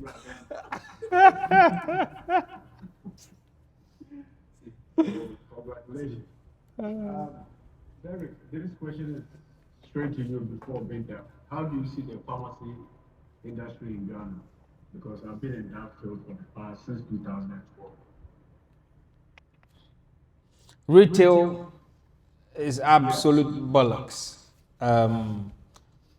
It depends on the type of money you're looking for. But for me, retail in Ghana right now, it's not exciting because of the type of rent we are paying and the ECG bills we are paying. I mean, every week I spend 3,000 cedis on one of my big shops. Every week on just ECG. For me, I think what makes sense is wholesale and distribution. Now, if you can go into wholesale, you run from 30 to about 70% margin on branded products. The only issue with wholesale is that you're going to struggle getting your money. But when you get the money, it's good. They will insult you before giving you the money, but next time you bring stock, they will take it. So if you have that type of, if you can deal with that, I would say go into wholesale, not retail. Within the next 5 years, I'm going to sell all the 3 pharmacies together. I'm only doing it to chip. Yeah. Okay. So let me just give you a little bit about my experience in the industry. Then my question comes, and I believe it's going to help a lot of people who really want to get into pharmacy. I established my first pharmacy around Amazon area 2012, and it still exists. And then I expanded it to other areas. So I had 3 of them. When people see me outside, they celebrate, they are happy, they clap. But within me, I was dying. Within me, I was dying because the numbers that I had. Constantly, you are owing, you are borrowing. And Derrick, you witness what. I mean, I've never borrowed anybody, so we don't. Our business is full on cash. No, I'm talking about the nature of the pharmacy because you can't get one drug at a particular shop. Right. So, yeah, if you really want to stock the shop and have everything you need, and you don't have the money that you want to run the business, then you need to go to the bank, etc., etc. And then also, at a point, I came to the conclusion that I need to offload the business. Why? Because I need to, in maintaining one shop, you need to have about, in a year, about 150,000 Ghana cedis to maintain one shop. And you will not be able to match up with sales or the profit. You can sell, but your profit itself, you will not be able to make anything out of it. So, for me, I had one girl who was very loyal to me. and she wanted to do the business. So I just gave you one on the shop. I sold one and I leased one out. So when the guy was talking about how do you employ people, other things, sometimes the people want to be part of the business. They want to feel like I also, let me also get something out of the business. Yeah, they don't want to feel like I work for you, pay me, I take my money and go tomorrow, you can start me, those kind of things. Yeah, for that one, people, most big Ghanaians, we don't want that because at the end of the day, they are happy to build a business. So they also want to show that they have a pick that at the end of the day, they will go home with it. So for me, I switched from the retail pharmacy into importation. And during my pharmacy period, I made a research concerning this hygiene issues with ladies. Because constantly people come to the pharmacy and they are like, oh, I have UTI, I need drugs to treat, I need this and this and that. So I went to India and then I did a research and then I signed an exclusive deal with a company and then that was when we are introducing the toilet seat sanitizer spray, which is like a pocket friendly deal with all this kind of things. Now, my question here is, with this nature of business dealing with FDA and government and other things, I have dealt with some of them, but now my question here is that you are, in terms of dealing with these regulators, okay, you don't have the capital to bring in your branded product. But here is the case that you have the product, you have identified, you have registered the product and all that. Now, to get into the market, how do you do this?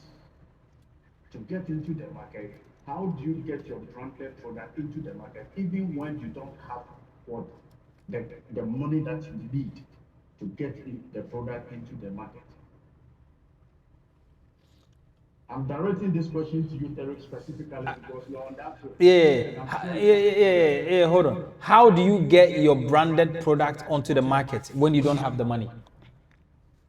When you don't have the capital to follow the regulators, your lands, definitely you know what I'm talking about. When it comes to lands or the pharmacy sector, for example, let me break it down so you can understand the question properly. I believe it also help some other people. You have your product registered, FDA, standard. Now you need to introduce the product into the market.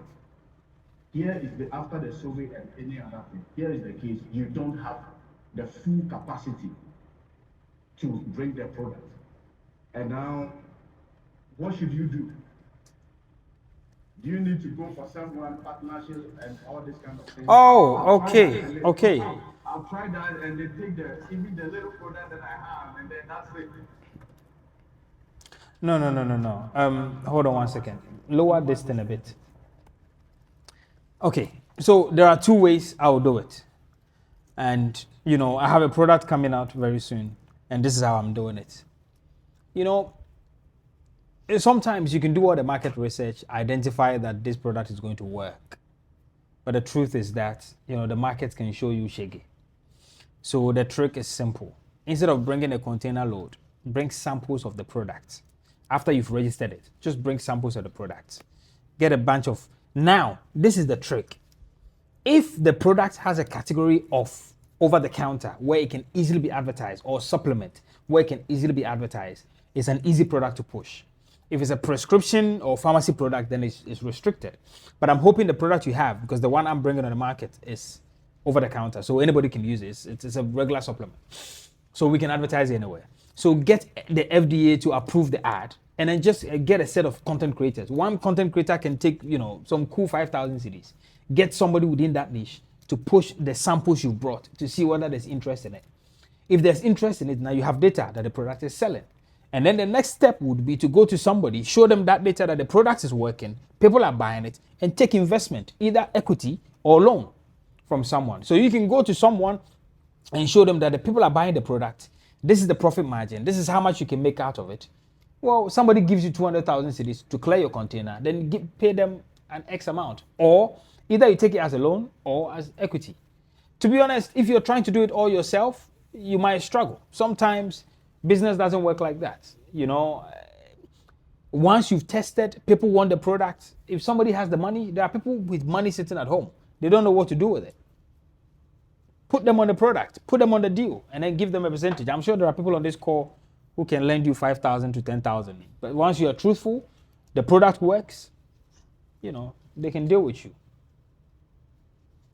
How does that sound? Perfect. Yeah.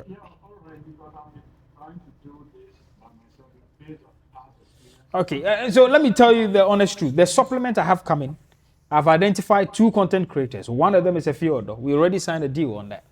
And she's going to push the product, the sample products. She's probably going to push about 10,000 of the products for us. That's just to test the market. If that works, I'm going in for the kill.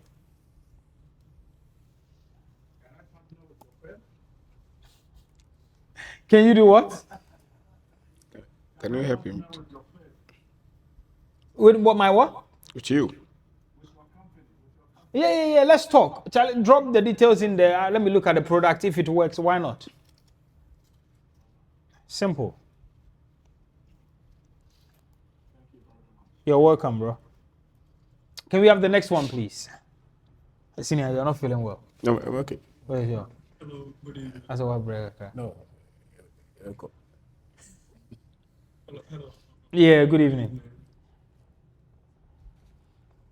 Please, my name is Prince. I'm a pharmacist, and I've been working with one of the top retail pharmaceutical industries or companies in the country for childhood orientation. Was built around my parents and their siblings that were all into business or trading.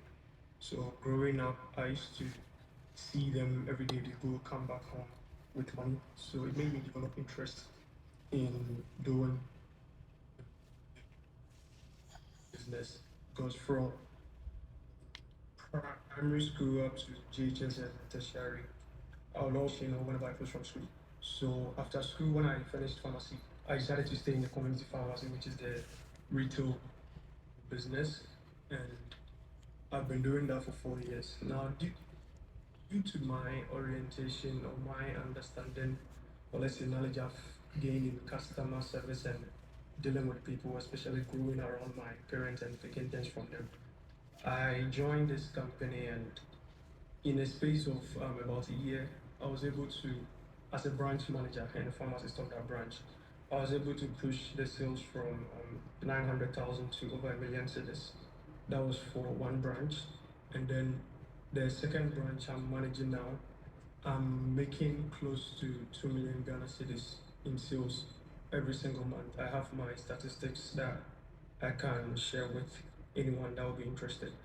But then currently, because there were some issues at the workplace, and I've also been listening to Mr. Obeng Darko from the beginning of this year, and I bought 10 of his books last month that I've started reading. I'm currently on Perspective.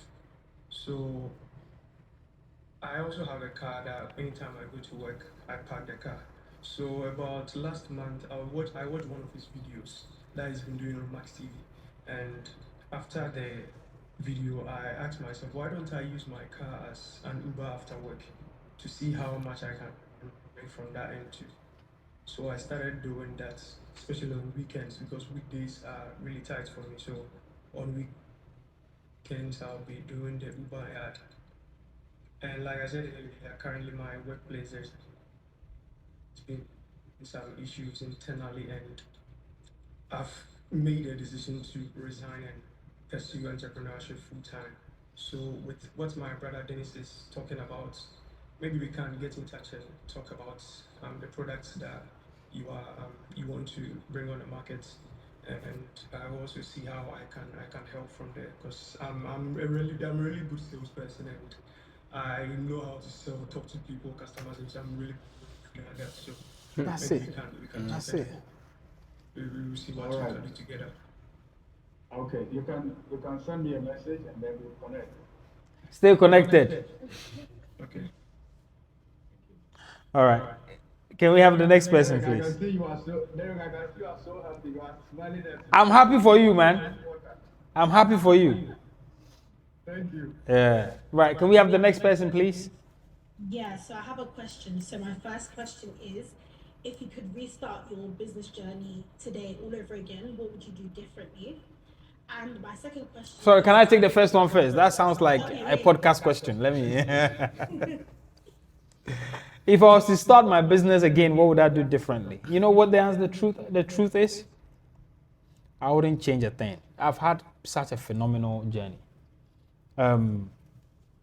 There's nothing I would change. Nothing. Nothing. I would. As a matter of fact, if you ask me my entire life, there's nothing I would change. And not because I'm trying to say my life is perfect, but purely because I think we've made some awesome decisions over the years.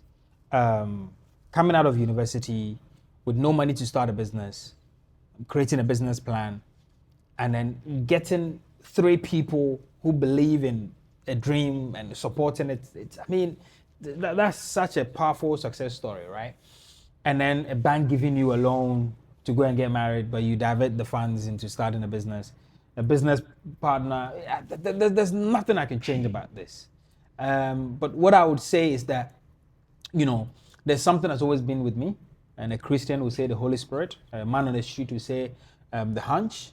Somebody in India would say there's still the little small voice or whatever. But whatever it is, man, it's helped me. I made a bold decision and moved to Ghana with my wife and my children. My kids were very young. I think my second born was about 5 months when I moved to Ghana. Most people in London thought I was crazy. I didn't plan it. I thought about it. Within 6 months, we moved. And it's been amazing because what was leading me is not physical. It's inside. Yeah. So just follow that voice, and I'm not the average person and I'm going to say this, and most people are not going to agree, but senior, I don't pray for things. I take the things and I pray and ask God to bless it. Yeah. It's 2 different things. Yes. So I don't play the waiting game of, Baba, please give me this. No, I will take it and I pray over it and say that God bless it for me. Yeah. So I move, I move and ask for the blessings of God. Yeah, most people wait for too long. Yeah. Can I have the next question, please? Yes, I think you even kind of jumped into my second question, which was, as someone who transitioned from the diaspora to building in Ghana, what are the mistakes or the advantages that people should be aware of? As someone who obviously lives in the UK or in the diaspora and wants to relocate to Ghana, what are some of the things that I should look out for? Okay, great. So, and I'm not going to take this away. At some point, I was sitting in a business, very cold. I made a friend on the internet. And then Chike, a Nigerian guy who had also applied for an NHS pharmacy license. He had not gotten it yet. I said, Charlie, come into my pharmacy. I'm also waiting, and let's connect. While we're having a chat, he says, man, you have 5 people in this business. You've collected everybody's money. You've started this. You have a girlfriend and you don't have a house. You and that girlfriend to go and buy a house. Use the same method you use for the business. And I contacted my wife. And then she has some money sitting down. I added some small money to it and we bought our first flat. My point is that within 2 years, we were able to take £18,000 from that house, added savings to it, and bought a detached property, about £20,000 on mortgage. But we paid a deposit of over £50,000 to £60,000. This is my point. Before you move to Ghana, I always say this to people. Where you are living right now, make sure, because the truth, it can take you 3 years to really understand how Ghana works. And if you come into Ghana and you are from the diaspora, most people, they come in with the abrochire mindset. They want to live at a plush location. They want to eat at the top restaurants. Your money is going to go. And if you don't have a way of getting money back there to come and support you, you might struggle. So buy a house if you can. Even if it's a flat, get it. After 2 years, take money from it. I have a set of flats in Hall and Doncaster I can go and sell today, and each of them will probably get profit over £30,000 on each of them. I can just sell it and chill here, right? So before you move back home, as a young person, get a property if you can, because there's a time that is going to come. I'm sorry, this happens all the time.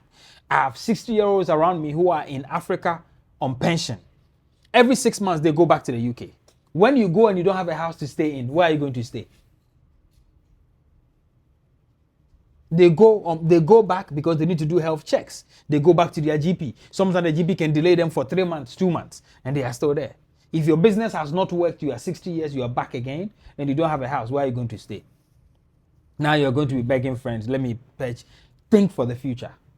Now, when you move to Africa, it's a beautiful place to be. You know, here you can create anything out of nothing, you know. Yeah. It's not like London and Canada where you are making wache in your room and somebody will go and call council to come and shout you. Here you can make wache in your room and put it on boat. Stay connected. Next, please. Good evening. Good evening. My name is Anna. First of all, say thank you for your presentation. And thank you to Mr. Obeng, even though I was not able to listen to all his presentation because of some technical issues, which Mr. Derrick apologized and your apology accepted, Mr. Derrick. I'm in the Bronx, New York. I came here 3 years ago. Started my water production last year, August. So right now, the plastic load that we do buy every month, even though the business haven't started growing, that we do buy like 20 rolls a month, which my competitors too, they do buy the same from either Boga or Kumasi or Accra. So right now, I was thinking to get the printing machine itself that I can buy the plastic roll to print for my company, and if my competitors do also want, I can also print to sell to them. Or do you think I should make sure my business grow before I think of buying the printing machine?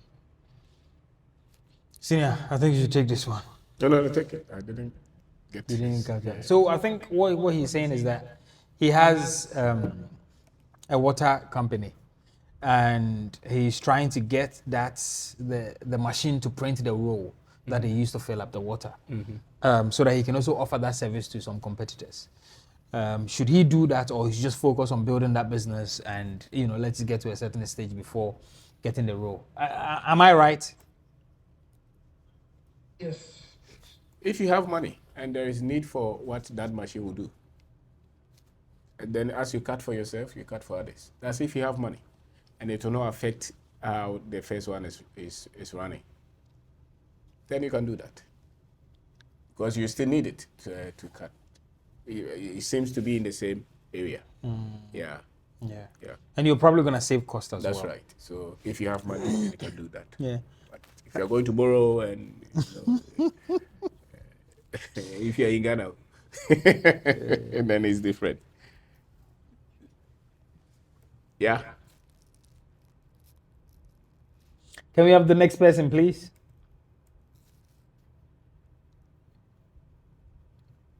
Going. Hello.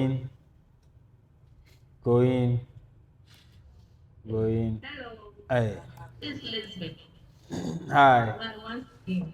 Yeah. Please, you talked about we doing ads, but at the very beginning, like you're now starting, and I'm sure the ads are very expensive. You are sure? Yeah, because for what you mentioned that you paid. No. You see, the way you said you are sure. You haven't done the thing before, but you're already saying you are sure. When you are doing adverts, okay, hold on. So when you are doing adverts, you can set how much you want to spend for the entire ad. So you can say, oh, my money is $10 for 1 month. Just drop it in there.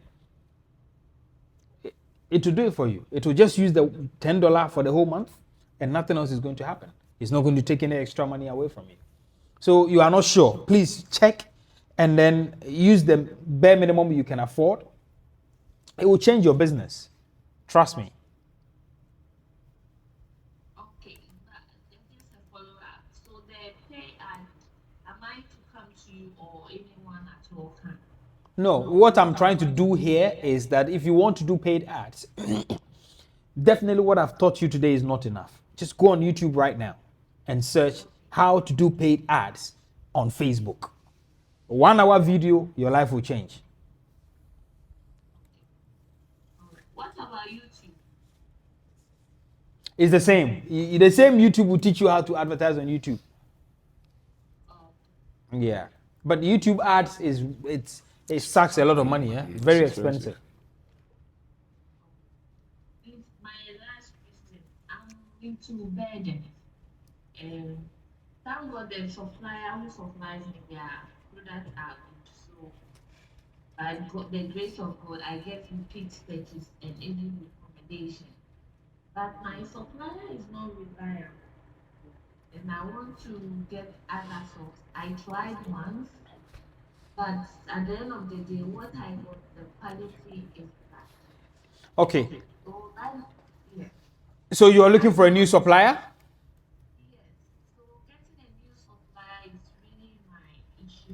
It's not an issue. It's not an issue. It's not an issue. It's not an issue. There are high quality beddings in town, isn't it? Do you have Alibaba app on your phone? Yes, I have. Okay, so this is what I want you to do. To be able to find the right one, you need to go through a lot that is not right. So spend some small money and sample a few suppliers on Alibaba. Maybe buy one from maybe about 10 suppliers. You'll find the right one. Okay. Yep, it's called opportunity cost. Thank you so much. You're welcome. Next, please. Hi. Are you going to get a recorded version?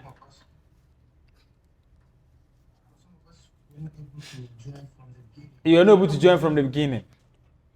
Okay. Don't worry. We'll work something out. Why? Yeah. Hi. Concerning the Facebook ads you spoke about, right? Is there an amount which needs to be paid a day to rate a larger audience? Well, for the $10 you say. Okay. So, interestingly, the more money does not usually mean more customers when it comes to ads, right?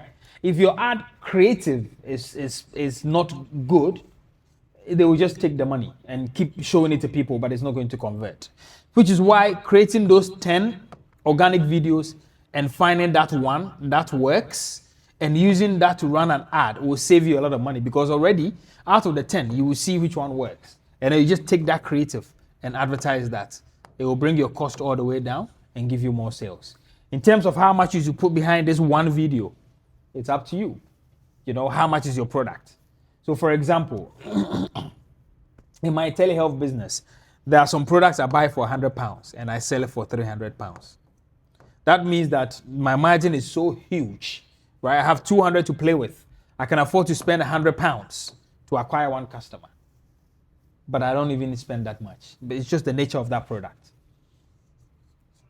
So it depends on the product. That product you have, if you buy the product for 50 cedis and you sell it for 250, well, you can afford to spend 25 to 50 cedis to acquire a customer.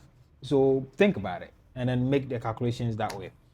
But if you have the money, you know, pay me 50,000 cedis. I'll take you through the process. Let's say I'm in Accra, right, and there's a business house, and I've gotten a customer, let's say, money. Mostly, if you tell them to pay before you deliver, it becomes an issue. They don't want to do that. So how do you solve such problem? Such a great question. Senior, you want to take this one? Oh, you didn't hear that one. That's such a great question. But if they don't pay and you send them, how would they pay? Exactly. But look, I don't understand this one. If you have a business in Accra, and let's say the business is in East Legon, why are you starting advertising somebody in Temele? Okay. Hello? No. It doesn't work like that. It doesn't work like that. You see, my method in adverts is that the heart beats from one place. How many hearts do we have? One. The same heart beats, you feel it in your foot. That's how you should market. Start from a localized place. and then you grow slowly.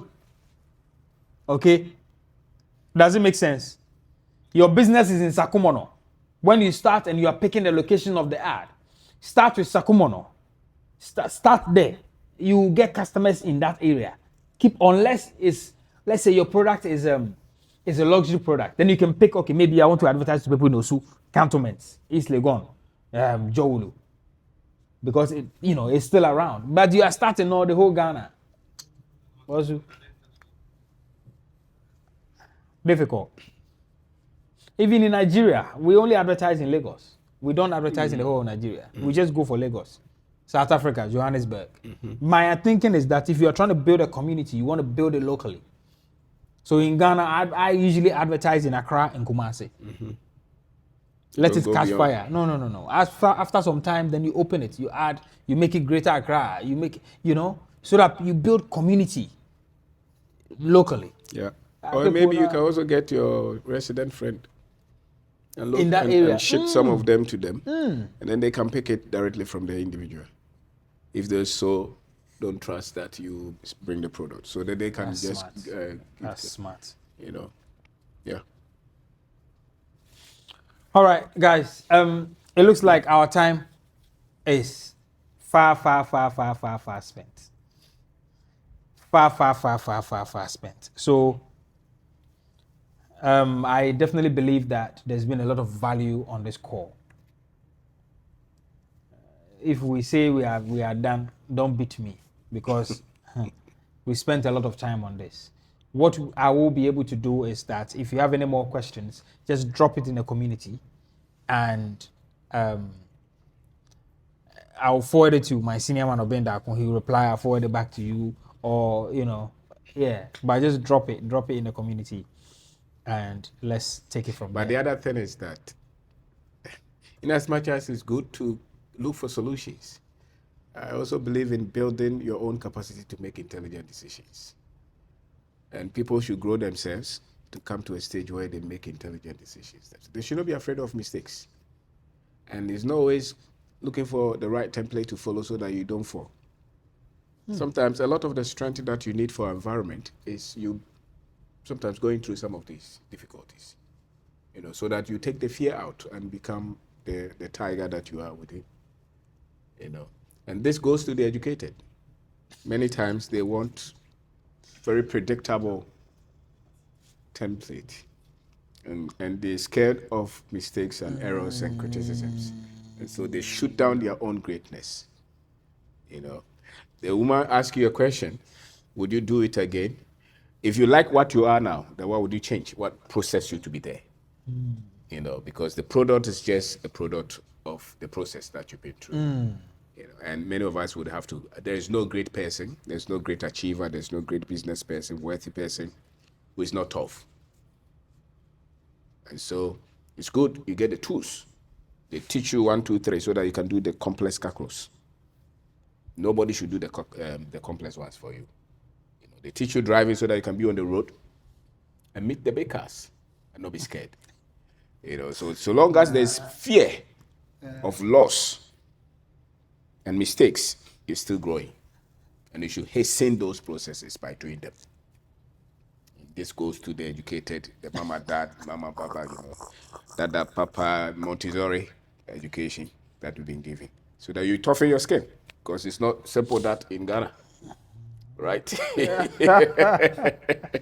If you're building this stuff. So for Accra, for instance, we pay about $5,000 every month. Can you imagine the dollar went to 70? And we're doing that for the last 15 years. Can you imagine that? And in multiple shops. So if you want to build, you can't just, it's not predictable like that. But it's doable if you become that person who can build it. The bird is never afraid to fly if you cut the tree, because they know how to fly. So build yourself, build your skill.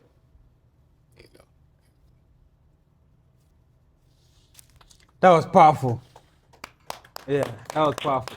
That's a good closing session for us. But thank you guys so much for the people that made it here. We are going to Kumasi on the 9th of September for Konnected Minds Live. It's going to be myself and my senior man, Obeng Darko. We are adding, there are 2 other surprises that will be there. But, you know, if you're going to be here on the 9th of September, you should grab your ticket. It's on connectedmindslive.com. 300 cities. That includes tax, because these days when we do events, the tax man is bothering us. So put church on it. You know, Connected my church. There's no tax. Right.